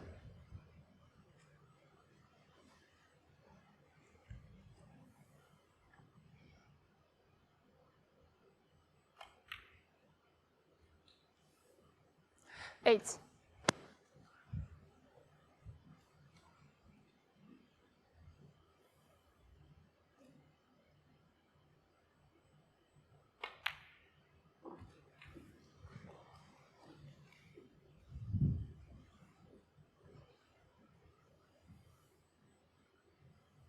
14.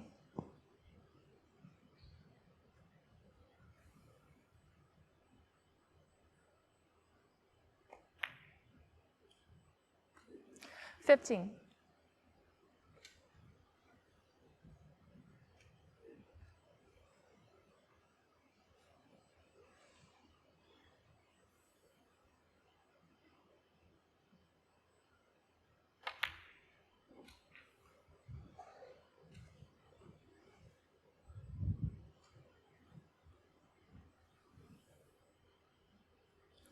21.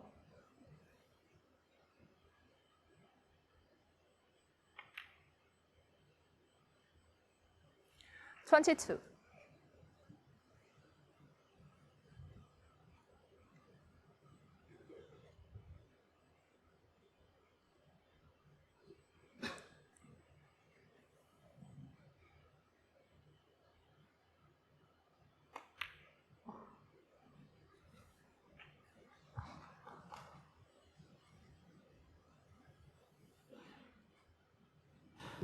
28. Perfectly on this red. He'll have to do a little bit of work with the cue ball here.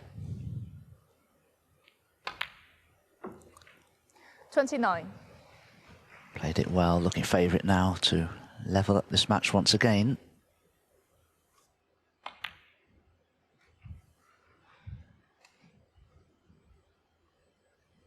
Yeah, to an extent he's had to rely on sort of openings he's been given. 35. The danger, I think, for Robertson is if Murphy now starts getting in first in frames and upping his game, it could be a handful. It feels 36. like Robertson maybe should be in front, but it's going to be level if Murphy can just knock this pink in. It'll be 53 in front with 51 on.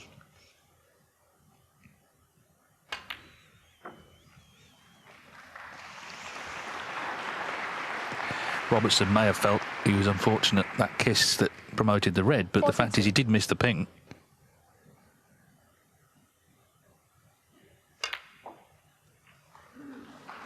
Okay. 43.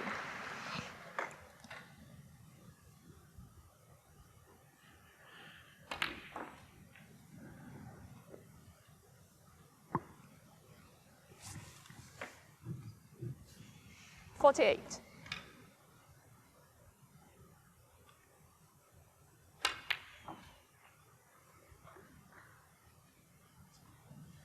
49.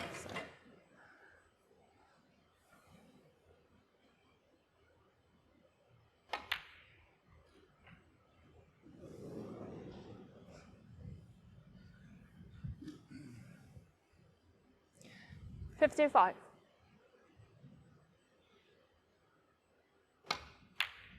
56.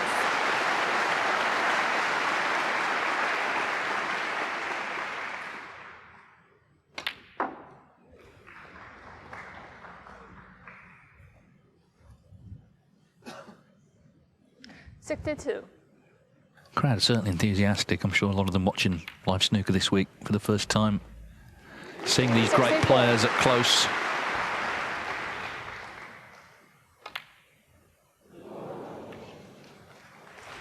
Shaun Murphy, 64 and 3. So 64 break from Shaun Murphy has secured frame 6, and we're back level again. A tight affair here in Hong Kong in this first World Grand Prix semi-final. 3-3. 3-3 here in Hong Kong. Shaun Murphy levelling up once more. Can he go in front for the first time? As I say, the fact that he hasn't maybe quite produced his best yet, but his level has got to be in his favour. Because if he can start making one visits, then, you know, Robertson could be in trouble. But it's a fascinating match, this, as Shaun Murphy gets the next frame underway. I think they're both wary about leaving on the long red from the break-off. Understandably, they're two unbelievably talented long potters.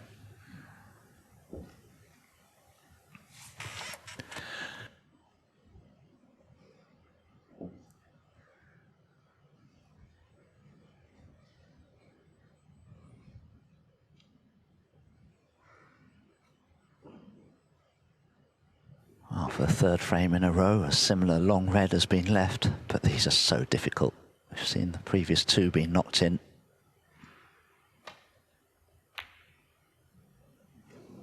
But not that time, and Neil has left that red for Shaun, so an early opportunity at the beginning of this 7th frame.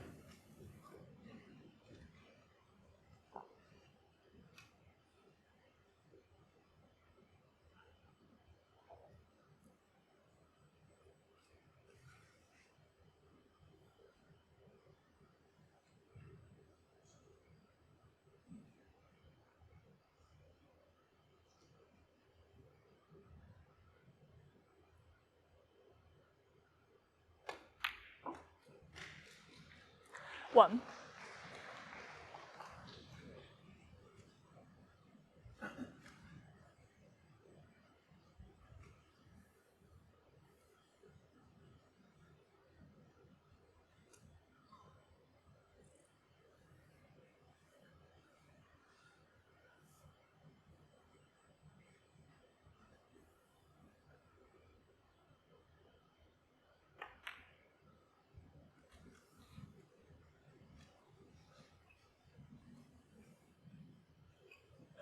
Six.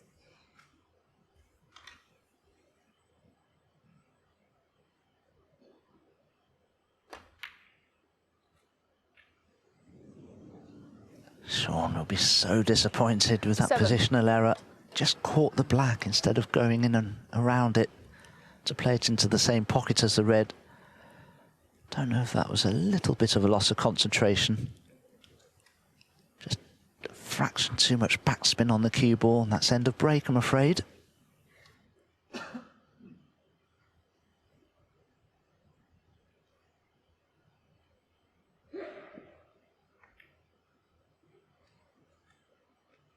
Shaun Murphy, 7.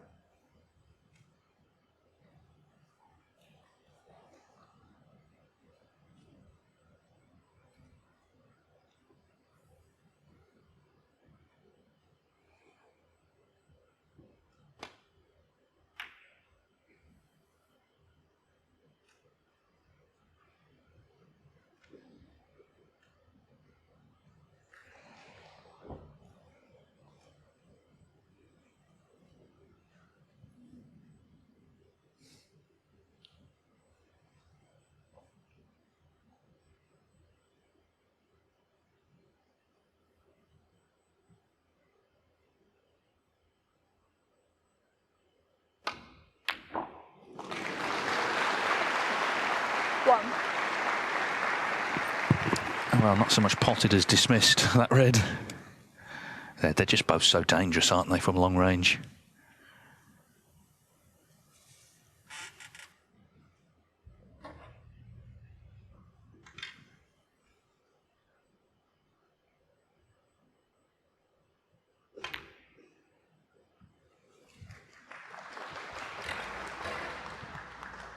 Well, this could be a key shot coming up for Shaun. He may be able to power this red in and just stun into the reds just to the right of this one. He should be on the black and bring a couple into play. 7. Hang on, hang on. Oh, is that red stopped in time? Yes, but you can see how awkward the queuing will be for this black. Can only drop it in.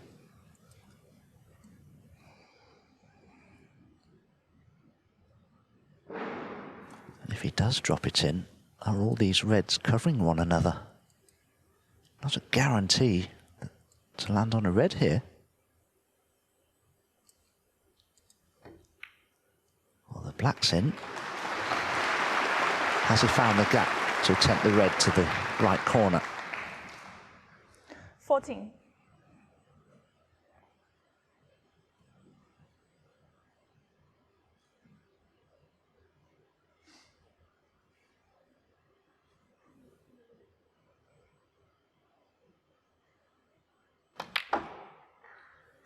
$15.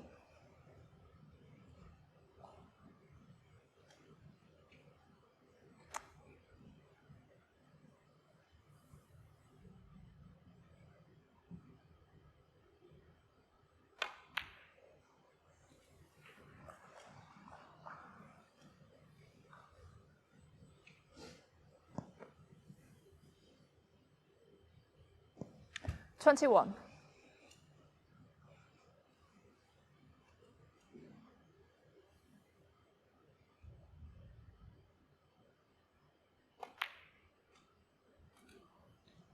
$22.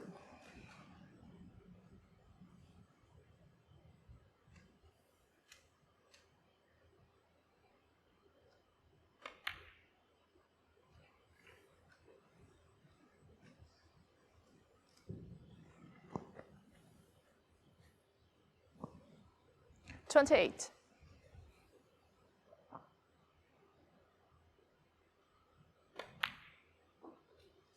$29. Shaun Murphy hasn't been ahead in this match yet. But he has a wonderful opportunity here to take the lead for the first time.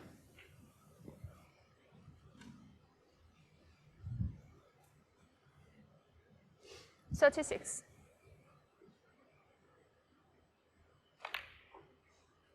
$37.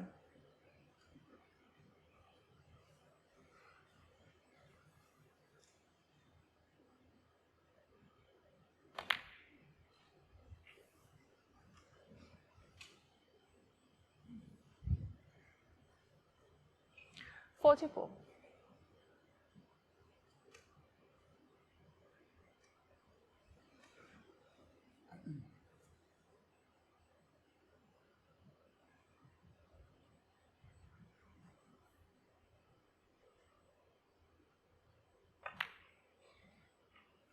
$45.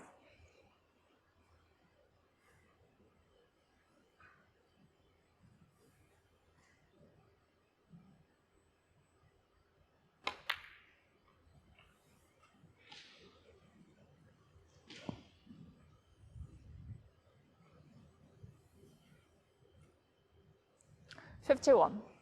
Just wonder if Shaun's made a plant of those two reds together there for the right corner.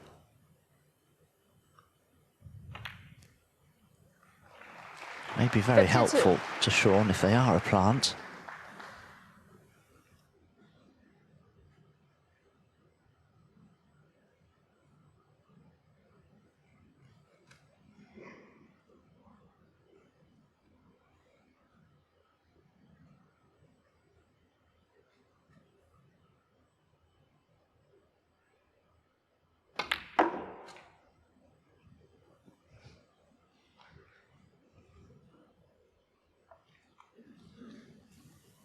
As you see, this red 57. is frame ball. Murphy to take the lead for the first time.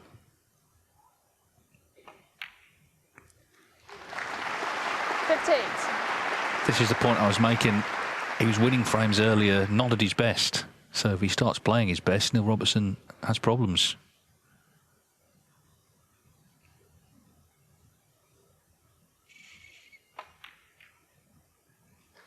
going to have to try and find a response. Shaun Murphy seems to be getting better as the match goes on. 65.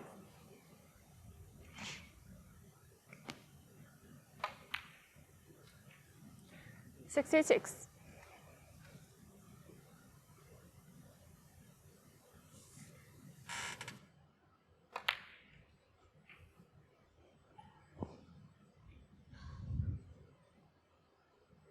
73.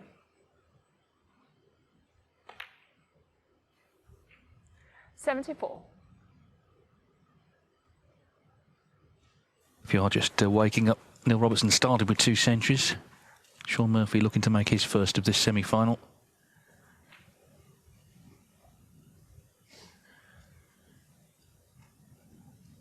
$79.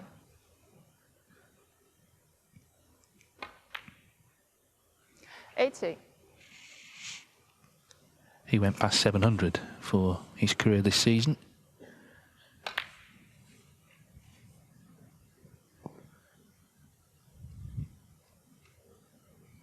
$87. 88.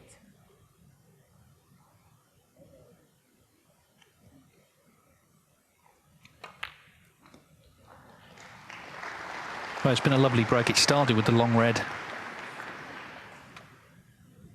And he's just hit his stride now, hasn't he? He looks really good now. 95. And this will be a significant century, assuming he pots green and brown, because it'll be his 52nd of the season, and that equals his best ever tally for a single season. 98. 2014-15, he also made 52, but of course this season isn't done yet. So Shaun Murphy hits the front in style. 102.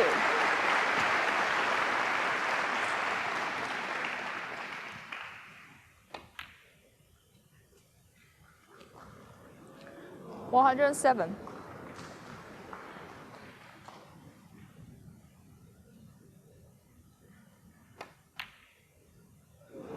107 Shaun Murphy, 107 from the magician.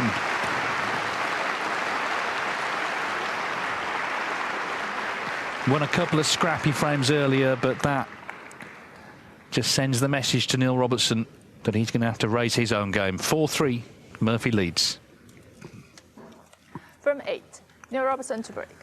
Well, it's going to be a long day here at the Snooker. We've got another match to come. And right now, Neil Robertson trailing for the first time. 4-3 to Shaun Murphy, who's just made his first century of this match. Robertson, of course, has made 2. So we've had 37 now in the tournament.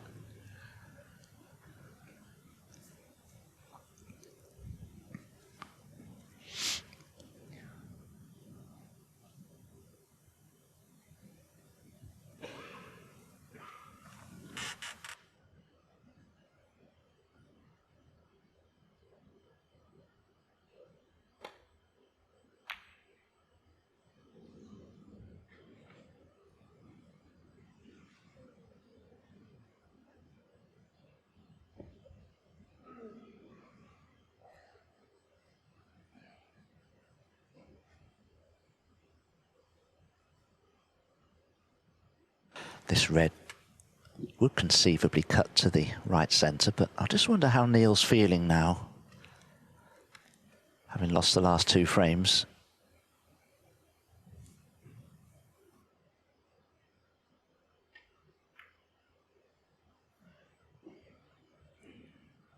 Yeah, I mean, the 3 frames he's won have all been big breaks, the 2 centuries and the 82.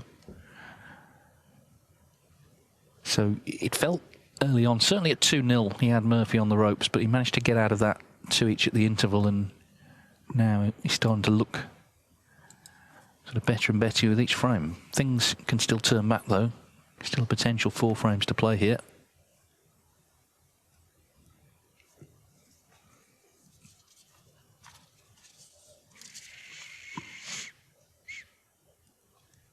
Robertson's first win over him was actually in the UK Championship 2004. That was a 9-8.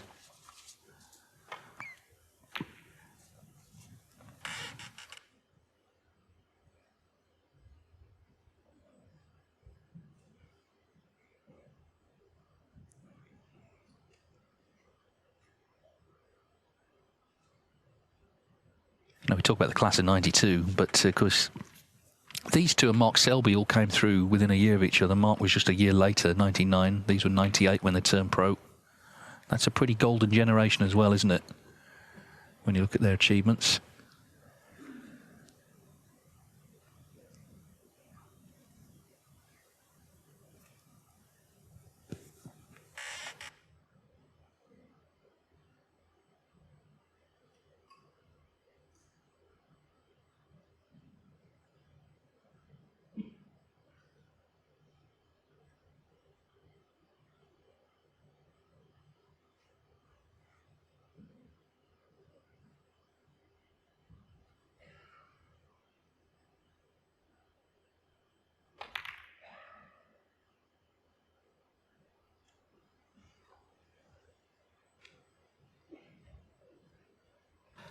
Well, that's certainly opened the frame up.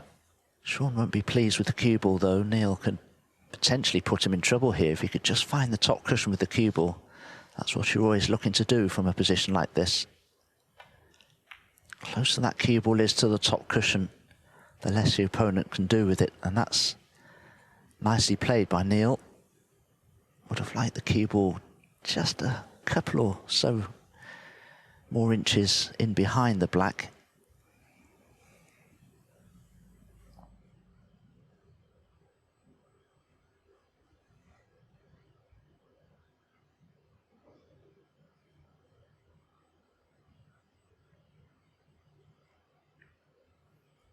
And that's why, because Shaun wouldn't have been able to play that shot had that cue ball just been a couple or so inches further to the right.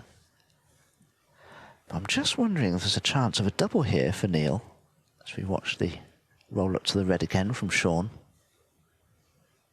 Can Neil double a red to the left centre, play for the black? He hasn't looked at it yet.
The calm before the probable storm. Who's going to get in first? Who's going to leave the chance?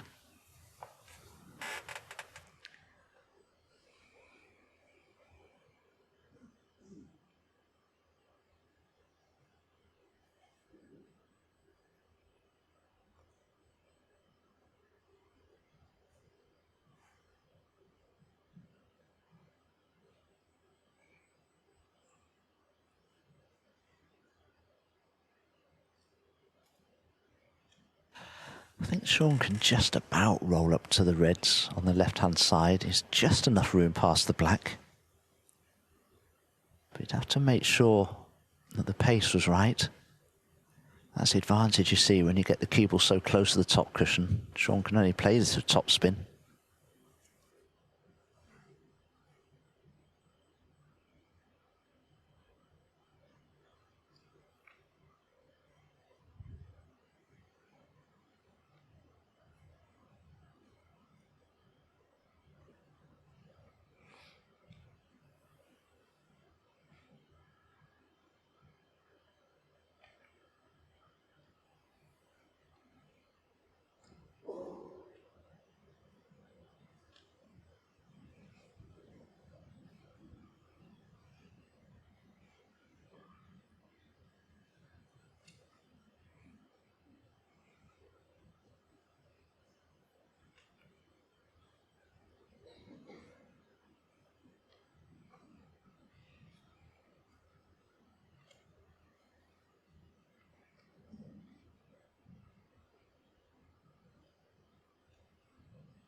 this shouldn't be a re-rack situation at all. It's not a stalemate, and you can't really have a re-rack unless it's deemed to be a stalemate. This certainly isn't.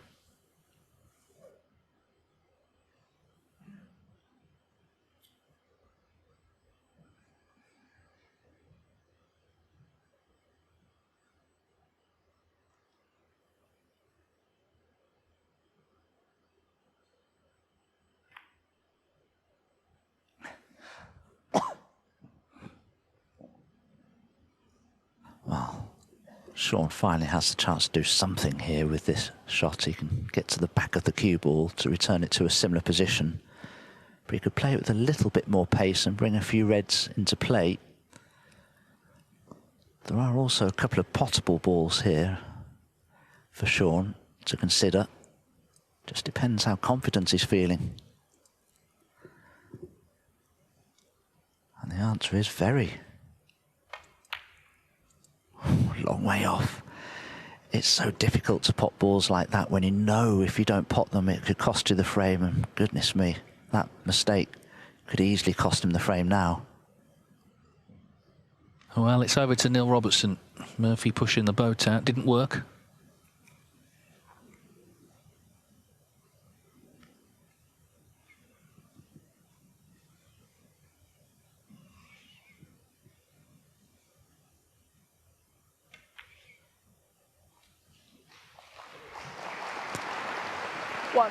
I guess Murphy's sort of comeback in the match has focused Robertson's mind. Any thought that Murphy would be under par today is gone.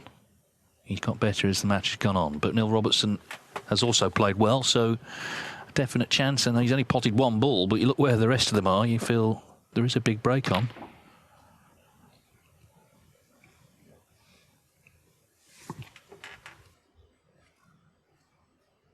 Eight.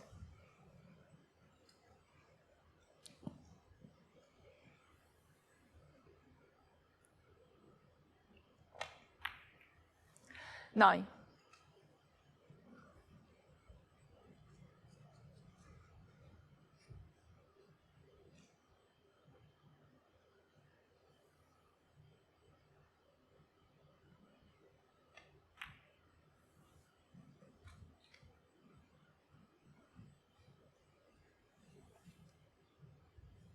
14.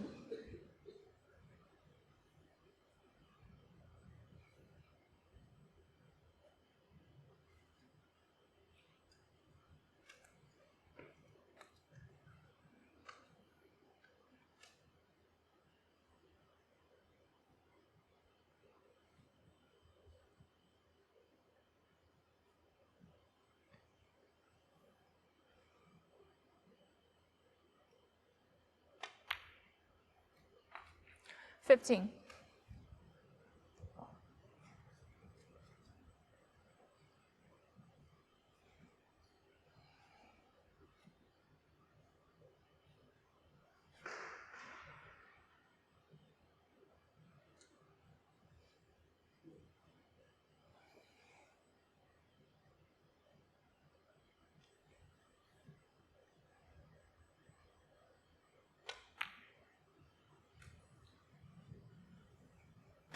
The two reds just below the pink together, I don't know if the bottom one is available into the right corner. 20. If it is, that would really open those six reds up for Neil.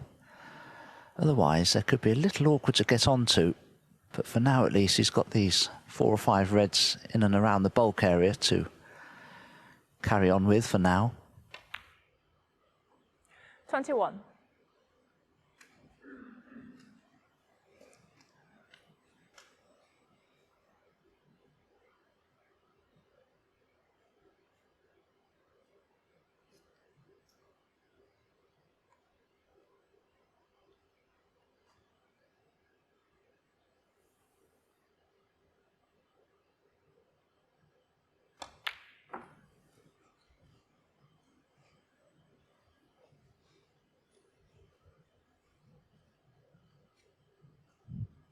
$23.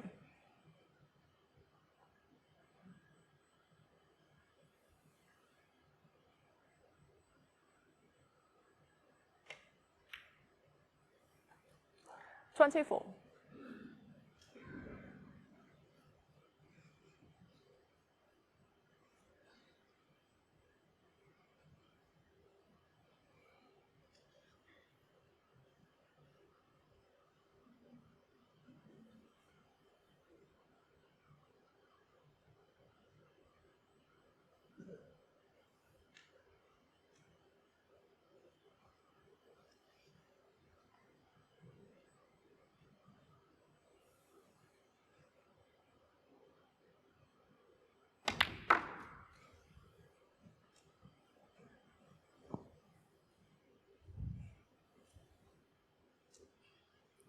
26. It's left this a little awkward, Neil, because if he pots the red next to the brown, he'll probably be cannoning into it. So position from that red could be tricky. And the red to the left of the cue balls, a cut back to the left centre, is awkward. So he's created a little bit of a problem for himself here.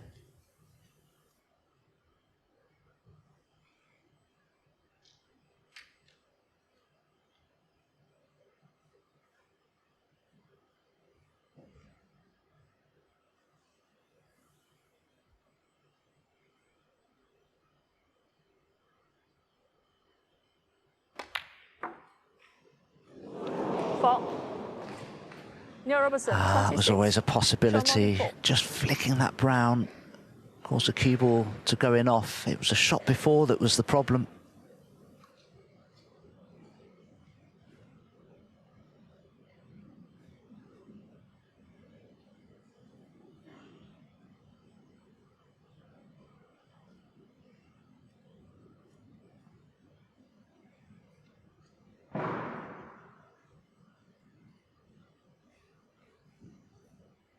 So Shaun Murphy will be very relieved he went for that big shot. The red to middle, didn't get it. Seemed to have left a great chance, but Neil Robertson didn't make much progress, really. And I think this is a very interesting point now in this match.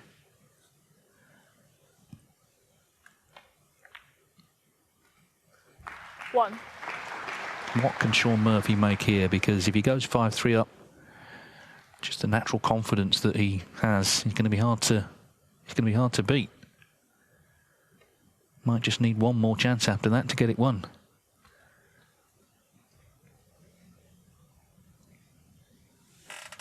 Six.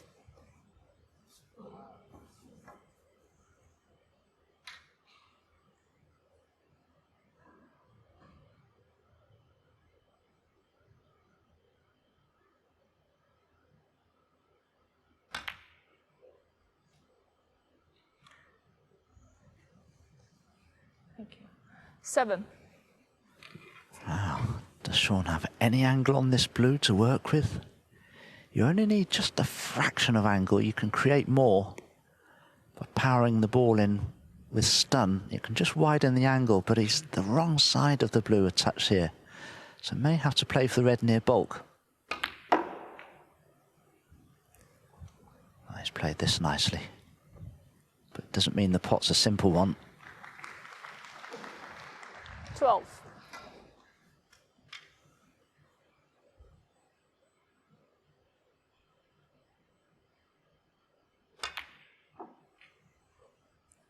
Okay. 13. This is the key positional shot coming up for Shaun. I mentioned the bottom red of the two together near the pink. I wondered if the bottom one was available. We'll find out now.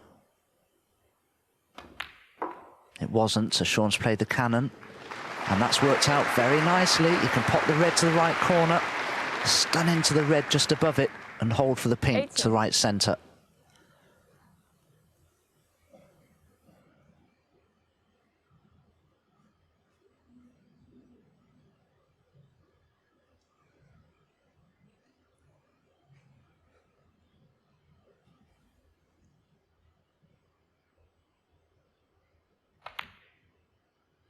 $19.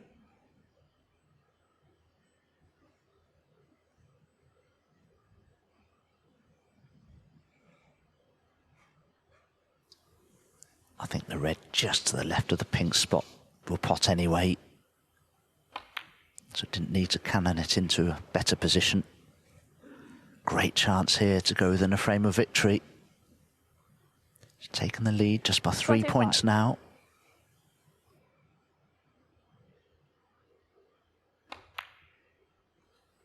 $26.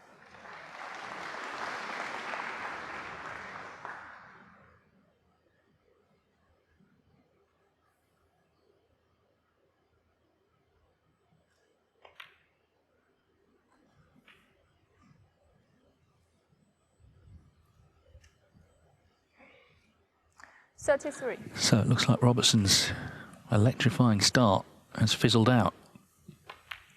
Didn't get very far with the chance he had in this frame.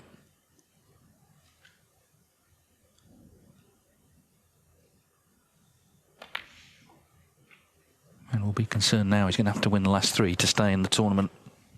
And remember, there's the extra edge on the match because whoever wins this match is pretty certain to be seeded at the Crucible. Whoever loses it 42. will be still outside the top 16 on the projected list.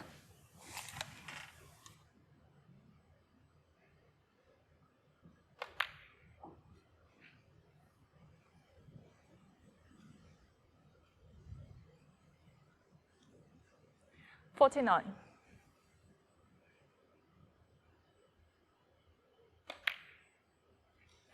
50.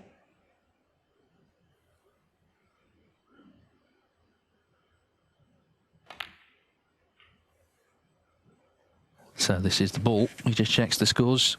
35 in front, 35 on. This red for a 5-3 lead. Yeah, that in-off was costly.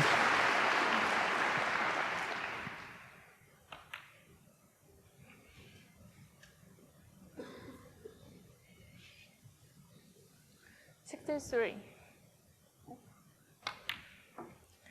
65.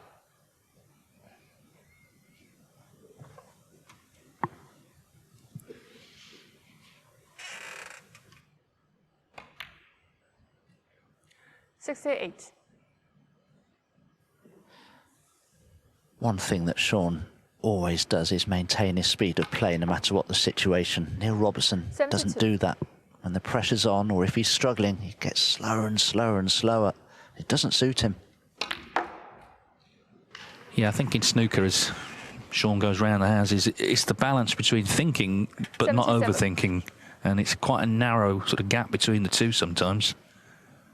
But as you say, Murphy has just got on with this.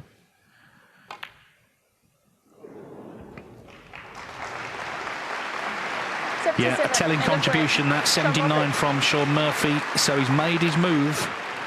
He's won the last 3 frames and he's 1 away from a place in the World Grand Prix final. He leads Neil Robertson here in Hong Kong by 5 frames to 3.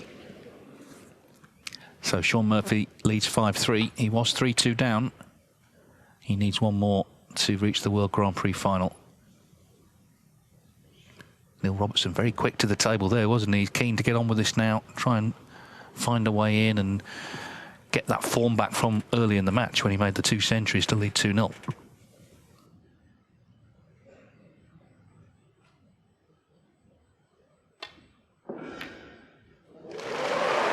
Yeah, he was, as I say, very keen to come to the table there, and that's why.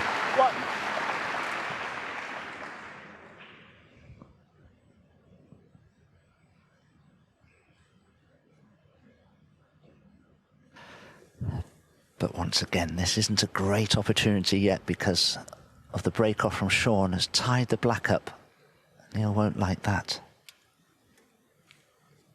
But he's having a look to see if the red nets the black is still potable into the right corner. If it is, that would make a big difference.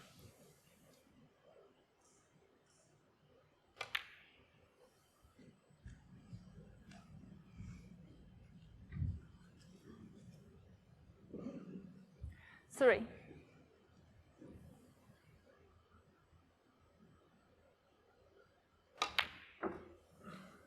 4.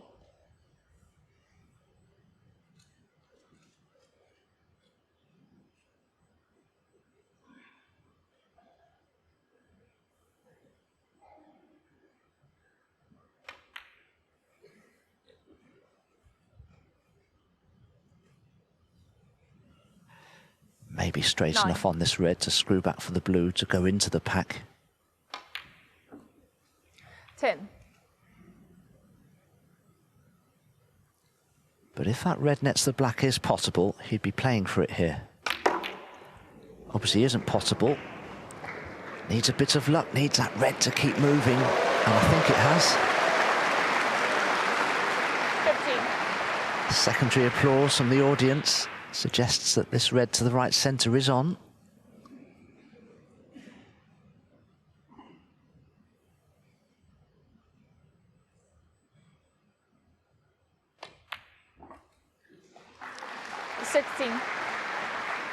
Just like the energy of this break as well. Maybe that's, you know, between frames, as I say, just gave himself a talking to, because the break that broke, where he broke down in the last frame, he was taking a while over.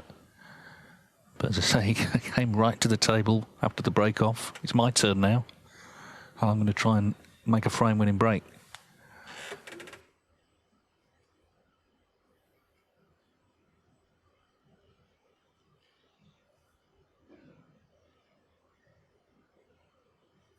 I think Neil's considering potting the pink to then play the next red to bring the black into play.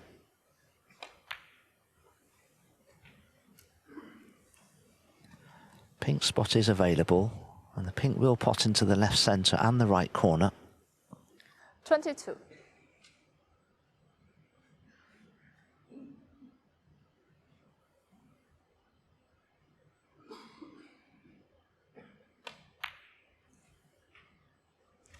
$23. Oh, he's a little short of pace there, so will do well to get perfectly on this next red, unless he plays this with side spin. Played it fairly plain ball.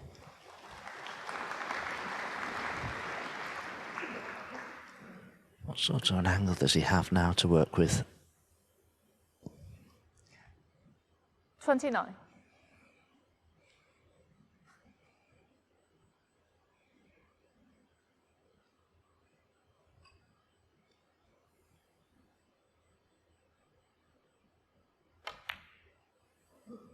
$30.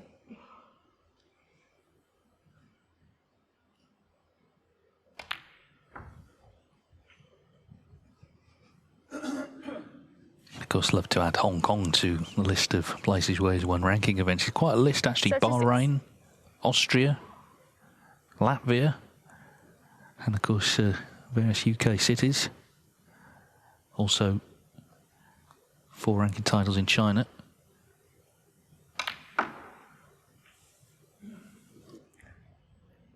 $37.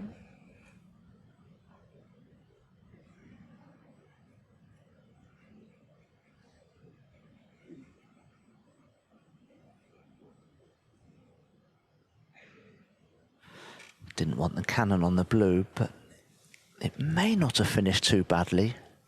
He certainly has an angle to come back down towards the reds.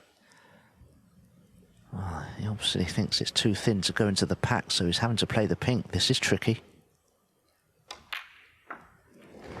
Good pot, though. Oh, he's been unlucky, very, very unlucky. The two reds have covered one another, and he's on nothing else. 43. Very unfortunate.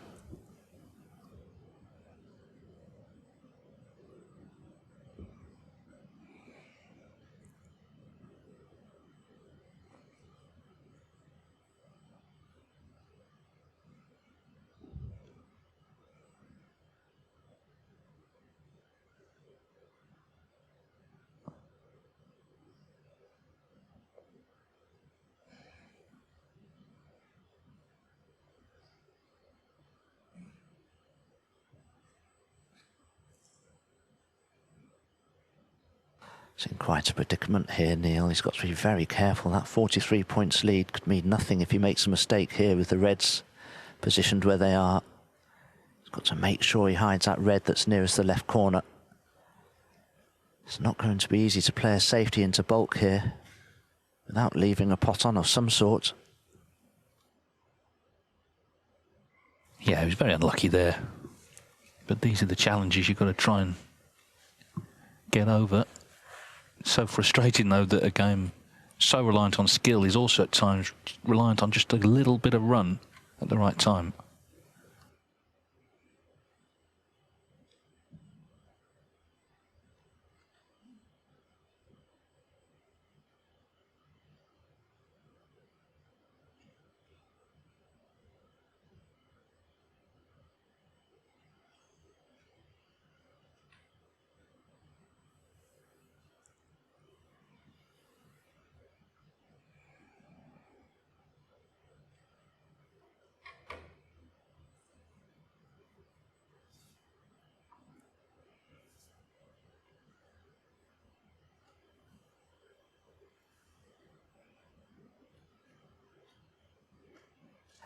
Is Neil considering trying to make a plant of these two reds.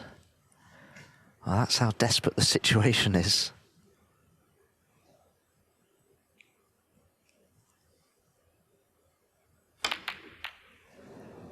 Well, he used it basically as a vehicle for getting the cue ball back to bulk. But where's this red going to finish? Robertson, 43. I think he's left it on. That's unlucky.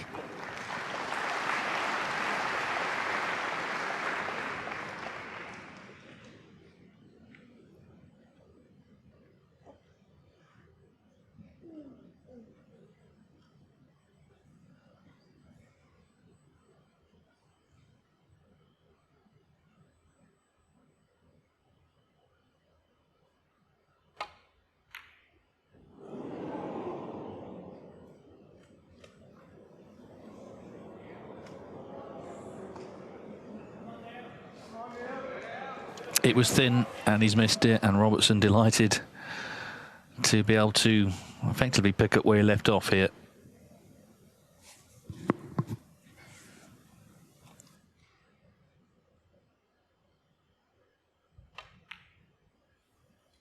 One.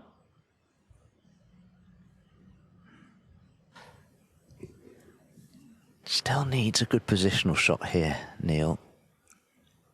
The red 2 to the right of the black is on, but how does he get there to play it? Those 4 reds are right in his way. Does he play a cannon into them here? I think he may have to.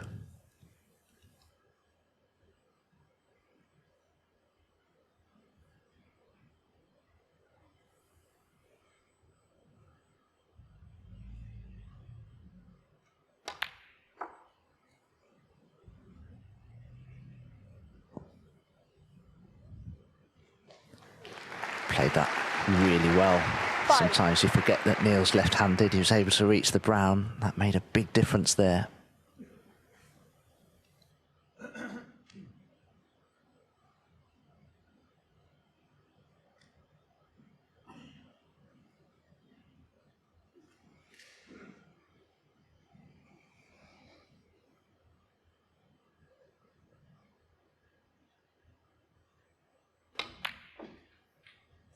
Six.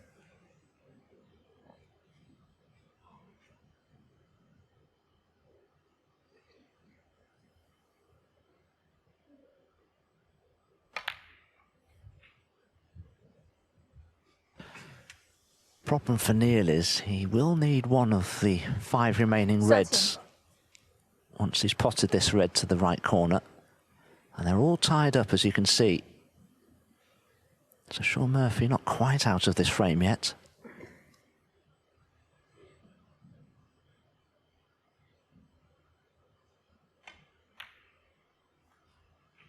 Fourteen. Don't know if there's a chance that the red closest to the pink is available into the right corner.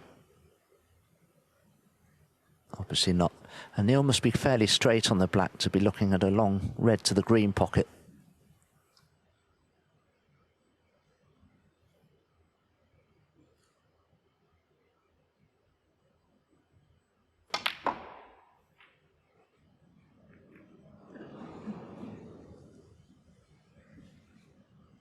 So near and yet so far to 5-4.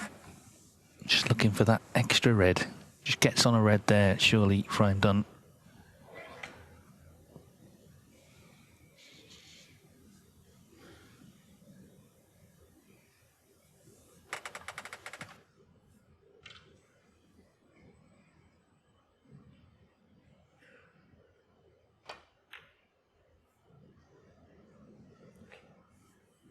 Neil Robertson, 21.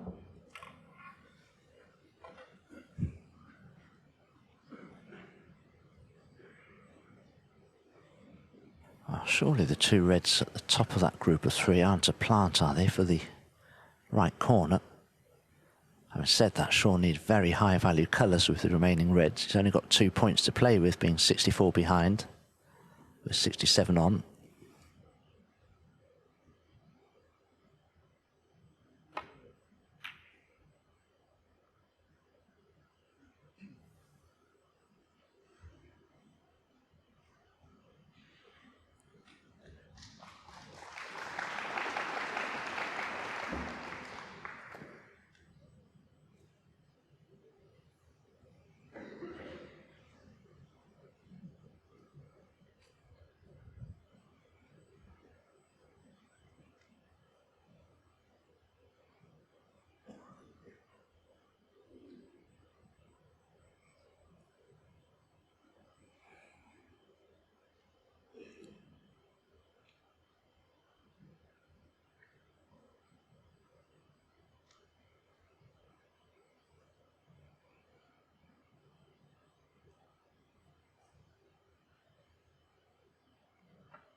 Well, this cue ball's racing a bit. Blue just kind of stopping it, heading back towards the reds. Well, that saved his skin because Shaun, with his previous safety shot, tied the black up. Neil's just brought it back into play.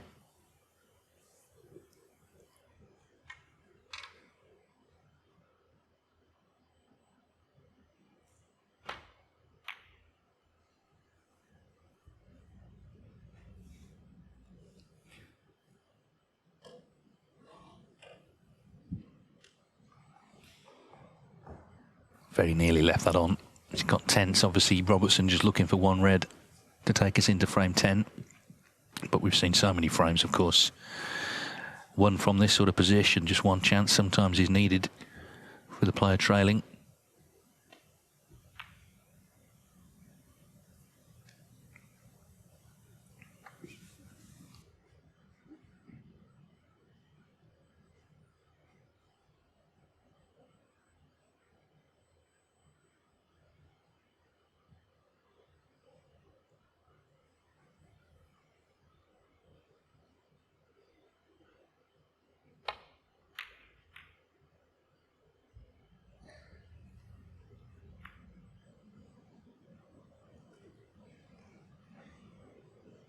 Now, does Neil take this straight red on its frame ball, but it could be costly if he misses it.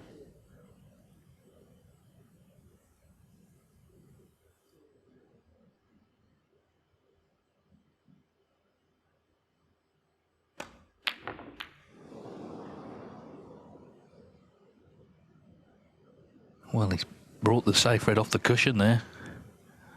Okay, hasn't left Murphy nicely in, but now suddenly the table seems more open. In missing the red, he's brought this one out into play.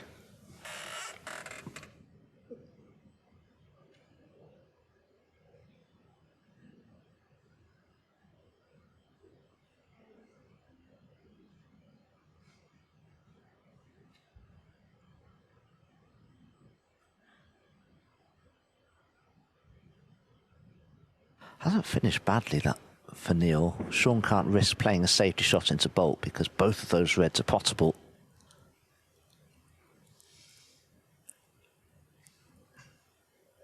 And Shaun, needing very high value colours from the remaining 5 reds, doesn't really want to push anything up towards the bulk end. He can't really play a safety into bulk off one of those 2 reds near the middle pocket because as soon as he removes one, the other's available.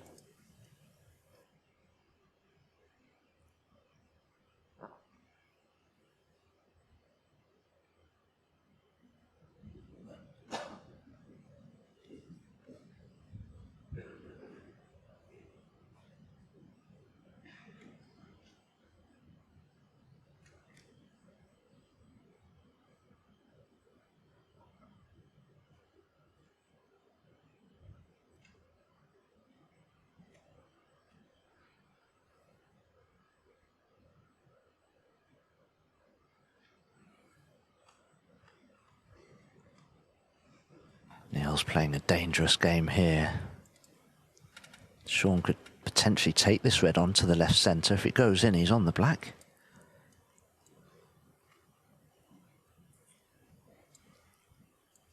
It would cost him the frame, I'm sure, if it doesn't go in. But with the predicament that he's in this frame, oh, let's just say if it does go in, he'll give himself a chance to win frame a match.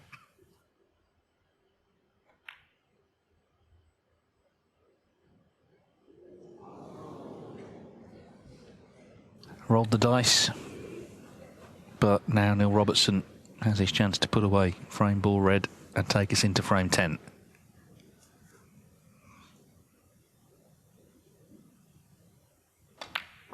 It was in the balance this frame, but it should be his now.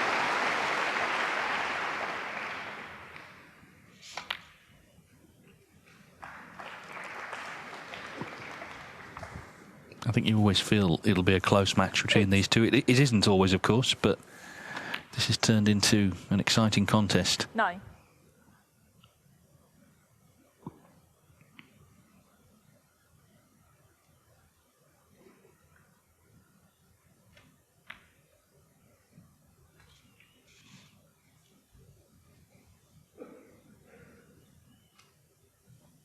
14.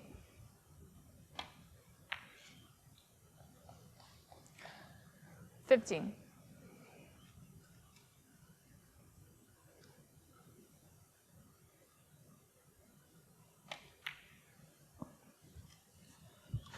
If Neil does decide that he wants to clear up the table from here, he needs to make sure he keeps his rhythm 17. the same as it would be in any other frame. Something that Stephen Hendry always 18. made sure that he did. If he was clearing up the colours when the frame's already won, just make sure he keeps the same rhythm. Because you can easily knock yourself out of his stride if you don't. 24. 25.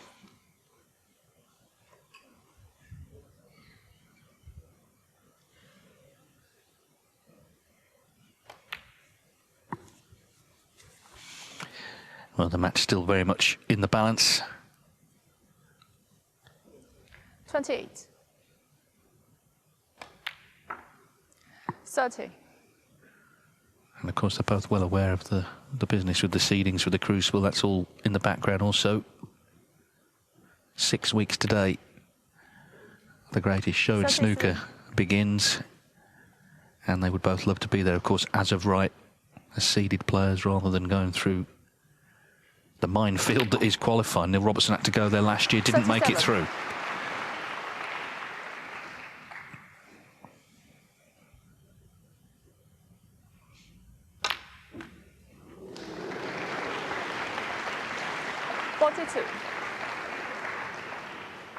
Well, he's enjoyed himself here at the end of this frame. Just letting off a bit of steam and getting ready for what he hopes is 2 more. And I'm sure the crowd would love to see that as well. Neil Robertson still in this match. He got the lead. It became a bit tense. Shaun Murphy took on that red to middle, very tough. Didn't pot it. And Robertson does the rest. So Murphy's lead is reduced to 5-4. He needs 1. Robertson needs them both. Frame 10. Neil Robertson to break. So Neil Robertson has won the 9th frame. He still needs to win the last 2 to reach the final of the World Grand Prix, a tournament he won back in Cheltenham in 2020. One of 24 ranking titles on his CV thus far. Twice as many as Shaun Murphy. Murphy hasn't been in a ranking final since the Championship League at the start of last season. That's a group format, but it does go knockout right at the end, albeit best of 5s.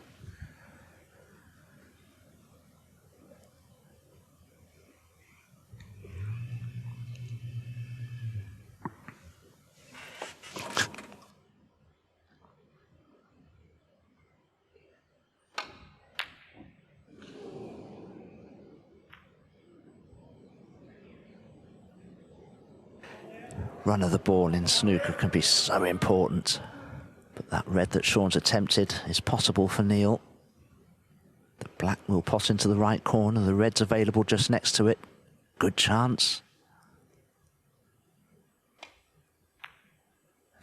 But this is where the pressure can begin to tell. Where one mistake can be very costly.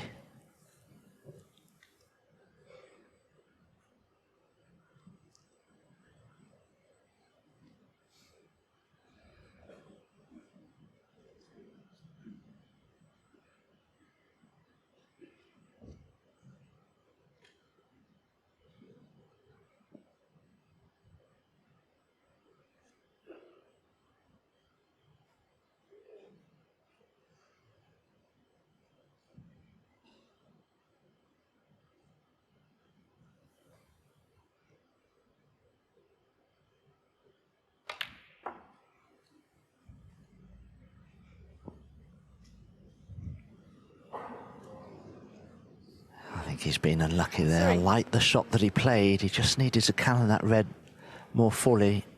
As you can see, he's on nothing now.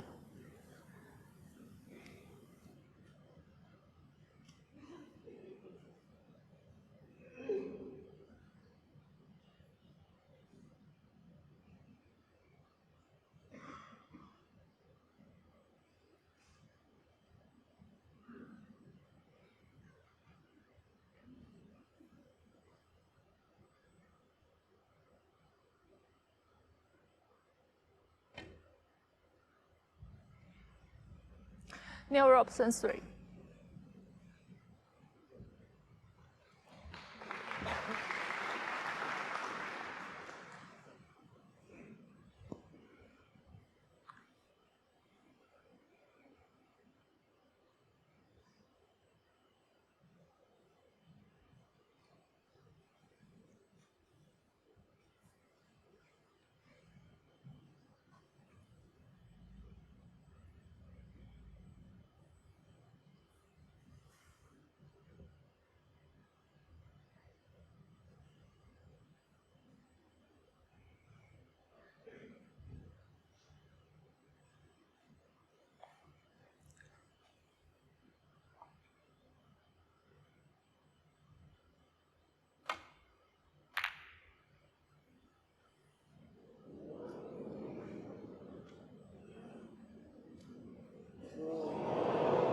Well, you can't get your breath, can you? How on earth has Shaun left a red on from there?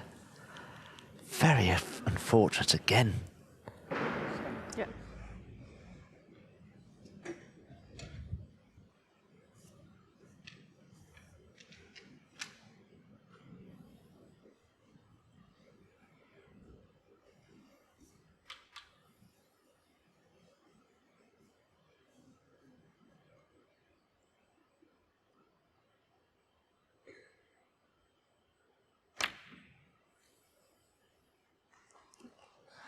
One.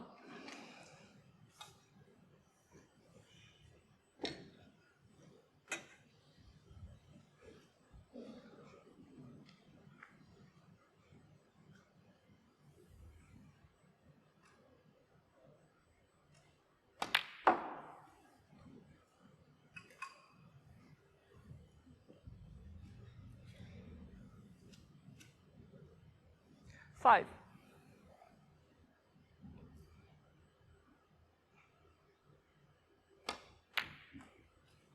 Six. I thought when he went 5-3 down, Neil Robertson had a look of determination as he left the arena. Almost as to say, right, come on, let's pull ourselves together. He was very determined in that last frame. And he's in here with the early chance.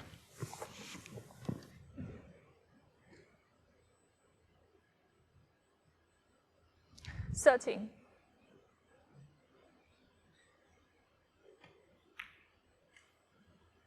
14.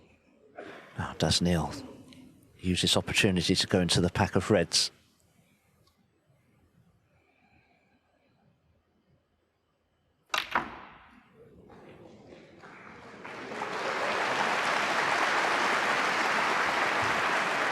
Certainly did.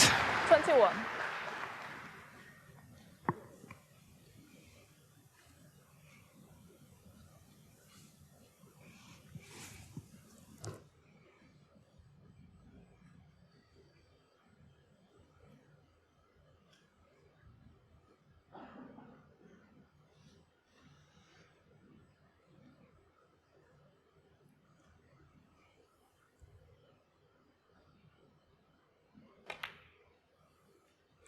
Firmly on the front foot, which is, of course, where Neil Robertson plays his best snooker. We saw that at the start of the match with the back-to-back centuries. Had a chance, actually, for a maximum in frame 2.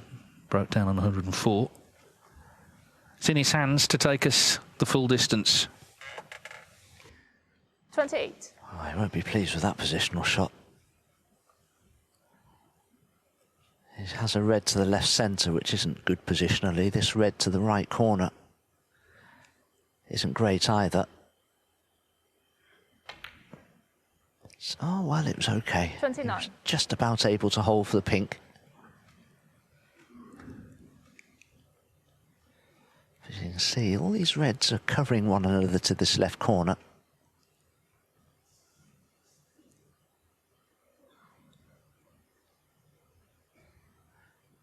So it's not straightforward just yet for Neil Robertson.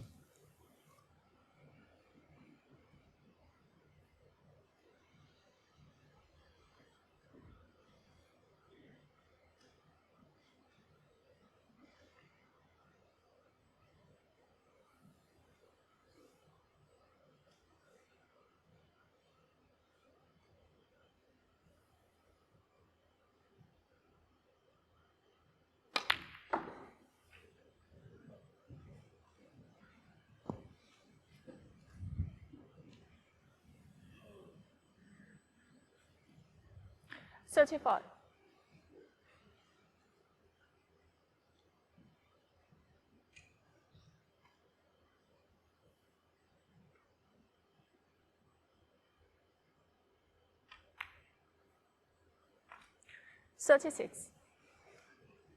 I know one thing, if it does go 5 each, it's a big frame, isn't it, all round. The place in the final, #1, and the Crucible issue as well in the background. Whoever wins the match, there's no way they can't be seeded there because they'll be in the next 2 tournaments. 42.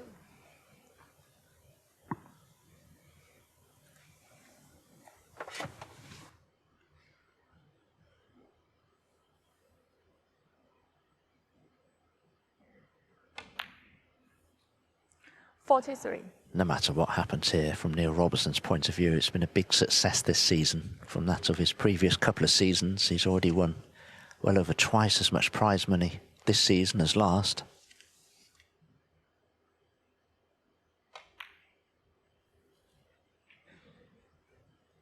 Yeah, I think you said the other day, Dominic, he was determined, wasn't he, to practice, you know, almost immediately after the World Championship, having not been at the Crucible. Doesn't want to go through that again. So he's been putting the work in. There'll always be the odd mishap with Neil, we know that. He didn't turn up to his World Open qualifier because he misread the date.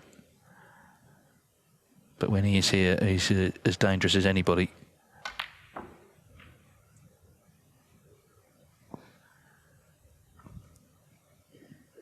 Just looking now to put this away. Shaun Murphy, I think, in his seat is expecting to be coming back to the table in the decider. 59.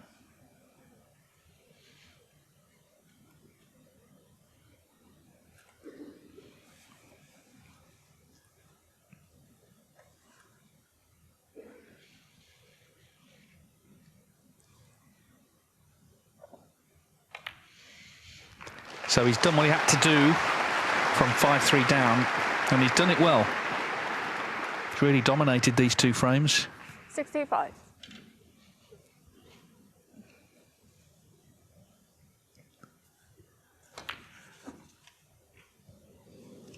Looks like end of break, but 66. 3 snookers needed.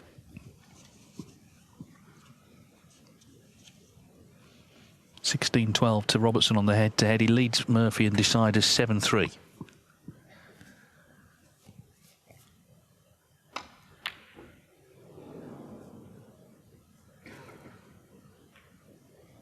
Neil Robertson, 66. So Shaun Murphy coming back, but he needs 3 snookers.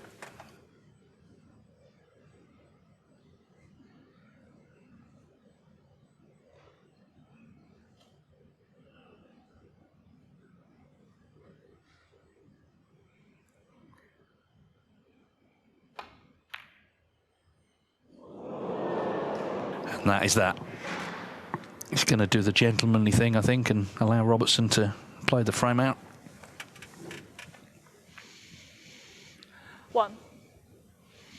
It's interesting because Shaun, you know, he has ideas for innovations and moving the game on, but actually, in terms of etiquette, he's old school.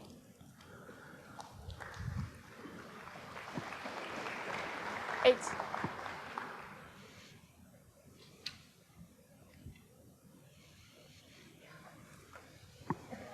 I remember many years ago, Rex Williams, and he pulled up Mike Hallett for attempting to concede, and it wasn't his turn.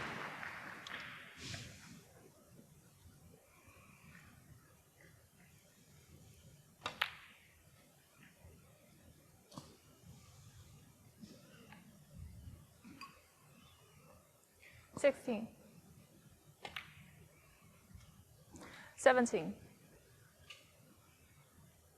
Well, I think I'm right in saying it's Shaun Murphy's break-off in the decider, so that's going to be potentially a very important shot. If he leaves a red on, it might be his only shot. 20. 21. Well, that's a very good point you make, Dave. Normally in snooker, breaking off is supposed to be an advantage, but on these superfine cloths it isn't.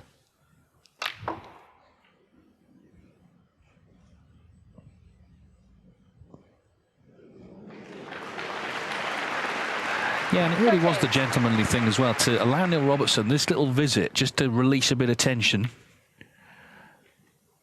pot a few balls, and sort of maintain his rhythm going into the decider.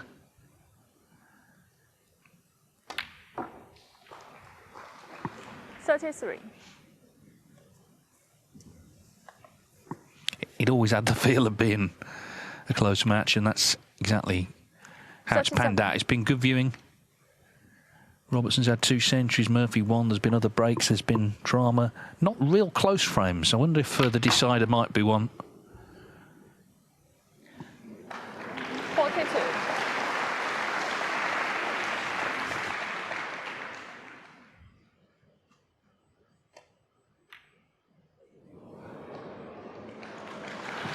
So Neil Robertson, from 5-3 down, forces a deciding frame finish to the first semi-final here at the World Grand Prix in Hong Kong. A real thriller for the fans here. It's all on the line. Shaun Murphy 5, Neil Robertson 5. That's to come right now. All eyes on these two. Neil Robertson returning to the arena. There'll be a handshake. And then the deciding frame. Thank you. Thank you. The deciding frame. Shaun Murphy to break in the deciding frame of the first semi-final of the World Grand Prix. 5 each. He trailed 3-2. He led 5-3. Neil Robertson has come back strongly.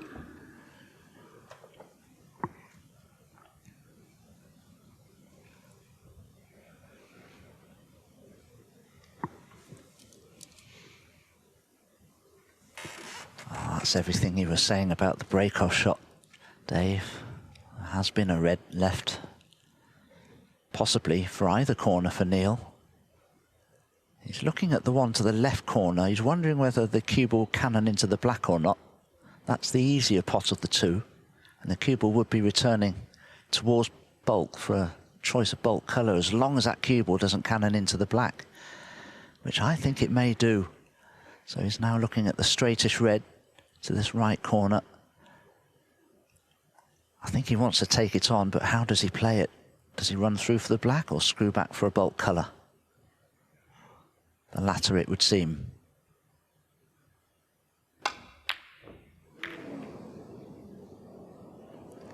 Needs a bit of luck, and he's had some, but he did play the cue ball well. Thank you.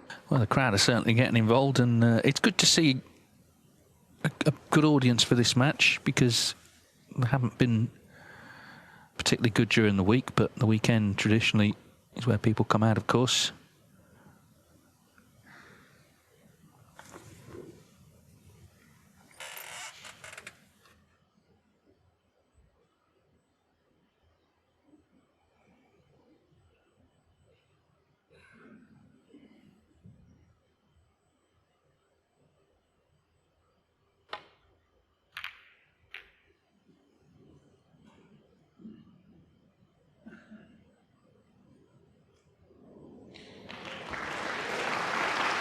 Has the cue ball just run far enough? Has it crept in behind that brown?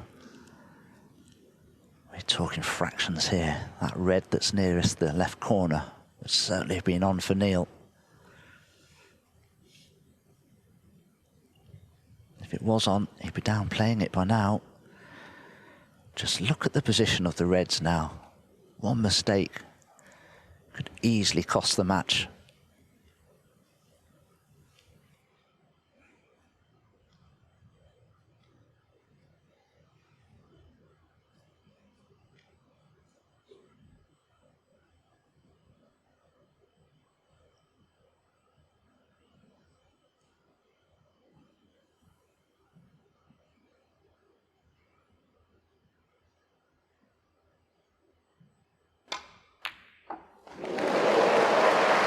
What a pot from Neil Robertson that was. He knew if that red doesn't go in, it could cost him the match, and he potted it so coolly. That has to be, considering the situation, the best pot of the match. Yeah, they're not shrinking violets, these two. You know, they will go out on their shield, won't they? Both of them trying to get in, trying to make something happen. Yeah, fantastic pot from Robertson. Let's see what it leads to. It looks a good scoring chance, this. Remember, Neil Robertson wasn't in the World Grand Prix last year. Didn't get enough points on the 7. one-year list to make it in, which seems incredible, really. 8. Much more successful campaign, winning the English Open. And I think from 5-3 down, it just the way he looked has been different from mid-match, where he just went into his shell a little bit, but has certainly wrestled himself out of that and has given himself the first chance here in the decider. And if he can play for the red above the black, leave himself high on it, he can cannon the other red away from the black, and all of a sudden that'll really open this frame up. Well, if anything, he's got just a fraction too much angle on this. 13. But he can still play that shot that I suggested. But he's playing it at full stretch.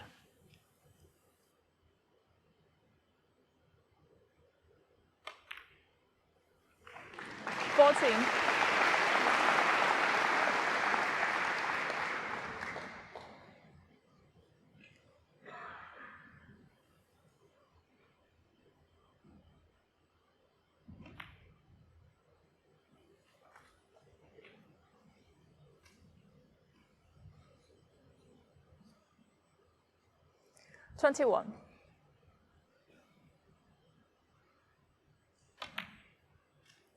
$22.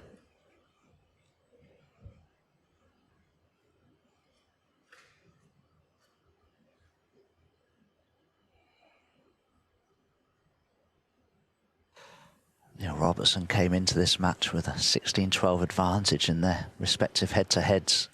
Seemed unlikely that Neil would add to that tally when he fell 5-3 behind, but he's come back so strongly. Yes, Shaun Murphy didn't pot a ball in those two frames, and he'll be concerned that he won't get the chance to pot one now in this 29. one. Has to be watchful, because anything can go wrong in this game. Either an unexpected miss or a bad positional shot. Bit of bad luck, whatever. But he'll be concerned for sure. 30.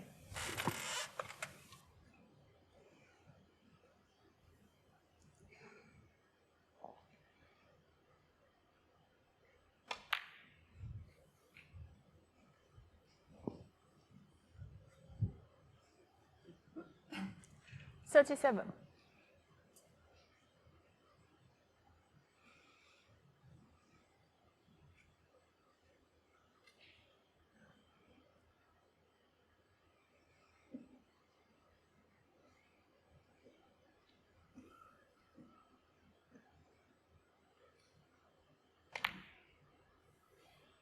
$38.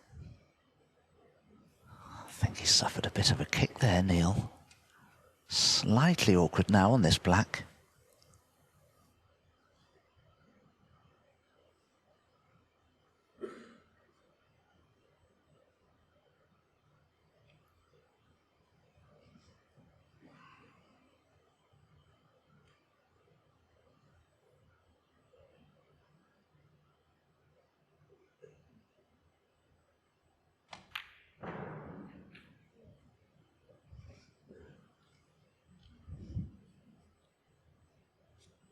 $45.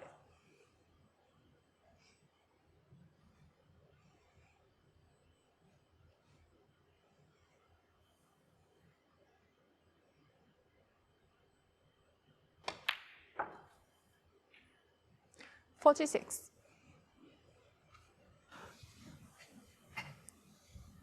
Neil's coped with the pressure so far very well, not just in this deciding frame, but in the couple of frames before it. And although there has been an upturn in Neil's fortunes the last season and a half or so, I've always felt his confidence has been a little fragile at times.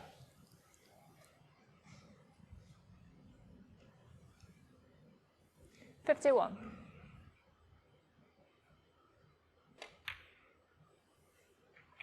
$52. just like the way he sort of changed his own sort of personal energy in this match. 5-3 down. Shaun Murphy broke off in frame 9 and Neil Robertson was stood right behind him before the white had stopped. He couldn't wait to get in and get involved again. And he's carried on with that same attitude since. He's getting closer here. 59 the lead with the black. A couple more reds with colours should do it as a fly or something gets in his eye line.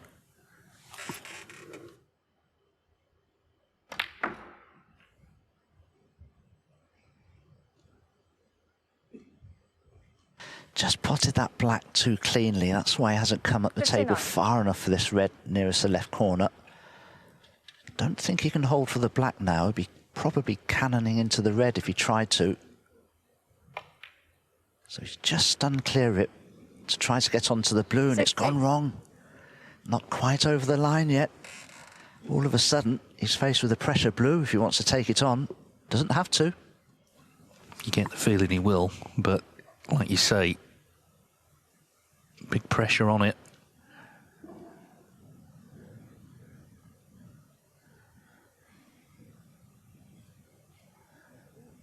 Still 75 on the table.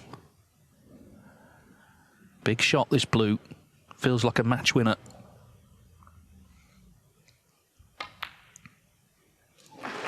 Very coolly done.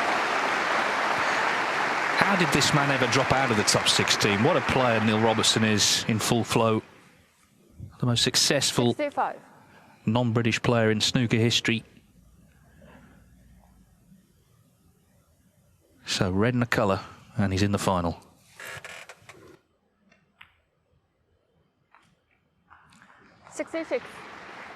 And it will mean that Shaun Murphy, in the last 3 frames, has not scored a single point.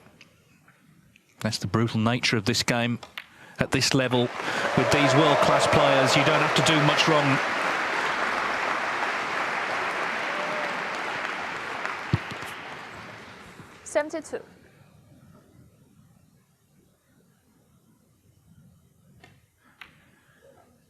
So we're going to be seeing Neil Robertson in the final of the World Grand Prix on Sunday, and we're going to be seeing him at the Crucible as a seed now. We can say that with certainty. Shaun Murphy will be 17th on the projected list, but he's in the Players' Championship and more than likely the Tour Championship. So every chance we'll be seeing him there as well without having to go through qualifying. He'll be disappointed here, obviously, to have played so well from 3-2 down, to have not got in any of the last 3 frames. 81. Shaun Murphy suffered a bit of a poor run of the ball in the previous frame, but there's no doubt about it. He hasn't lost this decider. Neil Robertson has won it. A terrific red under the most severe pressure to get in with has earned him the chance to win this deciding frame and match. And what a break it's been. And the sort of character he is, he would love to finish it with a 3rd century, having made 2 in the first 2 frames. And he's surely going to do that now. What a wonderful finish. 96.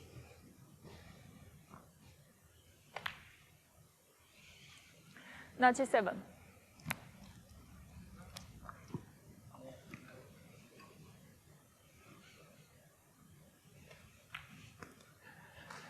Neil Robertson completes victory with his 3rd century of the match. 102.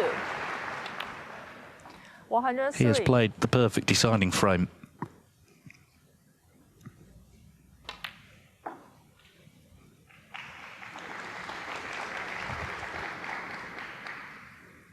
$109.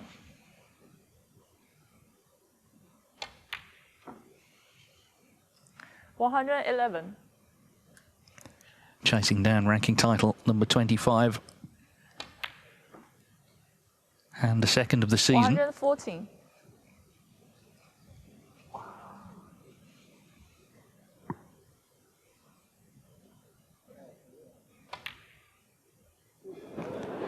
Well, a grandstand finish from Neil Robertson from 5-3 down. He was superb, particularly in the decider. A 3rd century of the match for him. Shaun Murphy played so well from 3-2 down.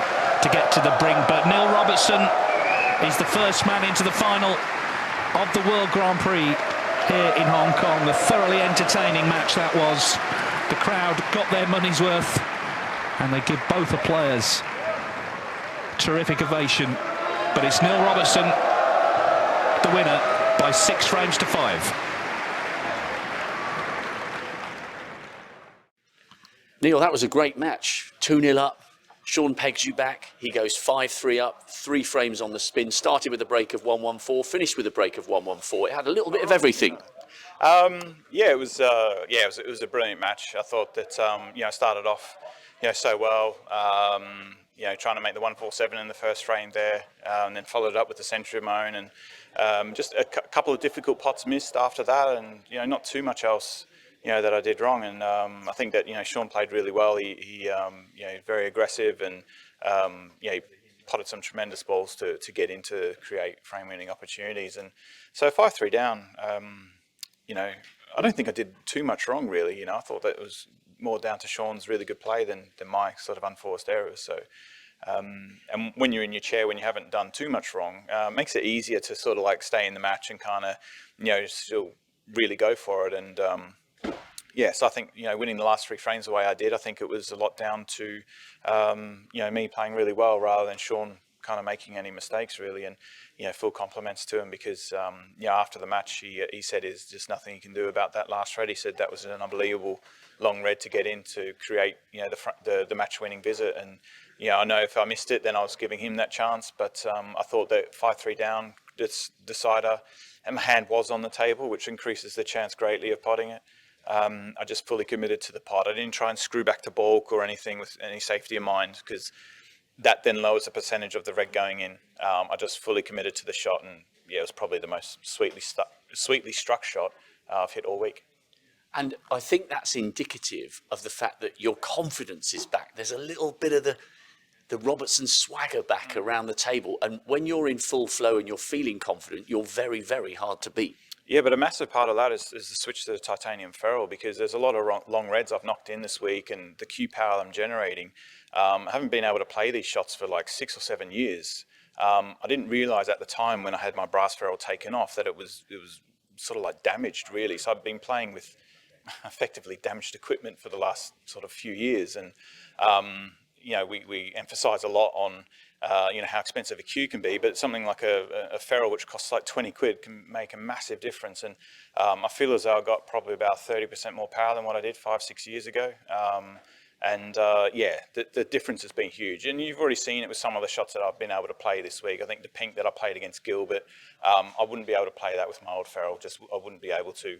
The long red I got in against Shaun, I played it with so much less power than what I would have had to a week ago. So some players warned me saying it can take a couple of months to get used to, but I bit the bullet after the Welsh Open. And to tell me, if you were to tell me I'd get to the final and play the way that I have, improving every match, absolutely would have taken 100%. So, and it's only going to get better from here on in when I get used to it more. Well, and even better news, you're now at the end of this tournament, whatever happens tomorrow in the final between you and Judd, or you and Stuart Bingham, you're back in the top 16. Yeah, but you keep saying that, and in the next cut-off, I'm not. I think you're pretty much guaranteed now that the money of at least runner-up berth.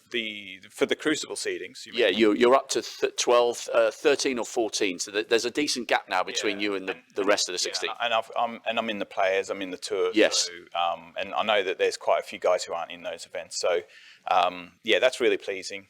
Coming here, it wasn't really the goal. It was just to try and get used to the fell and maybe win a couple of matches, but to be able to progress to the final and get some significant ranking points, I think is really good. I feel great. The only downer is I don't get to see the golf tomorrow. So. Yeah, well, you've got a big final to contest, whether it's Judd or Stuart. And look, bearing in mind your comfort with the titanium and all that's happened this week, are you close to being back to your best? Yeah, I am. Yeah, 100%. What I'm doing in practice is nuts. I need to be able to push the boundaries in tournament to see what I can take from practice into tournament. Some of the shots I'm playing in practice, people would never go for. So I just need to, keep on the reins and just sort of, don't let the horse dash off too far ahead. So, slowly improving, figuring out new shots I'm able to play, and then slowly I'll incorporate those into tournament play. Oh, very exciting. It's going to be a huge occasion tomorrow. Well done. We will see you in the World Grand Prix final. Cheers. Thank you very much, mate. Thank you. Thanks. Cheers, Neil. Cheers,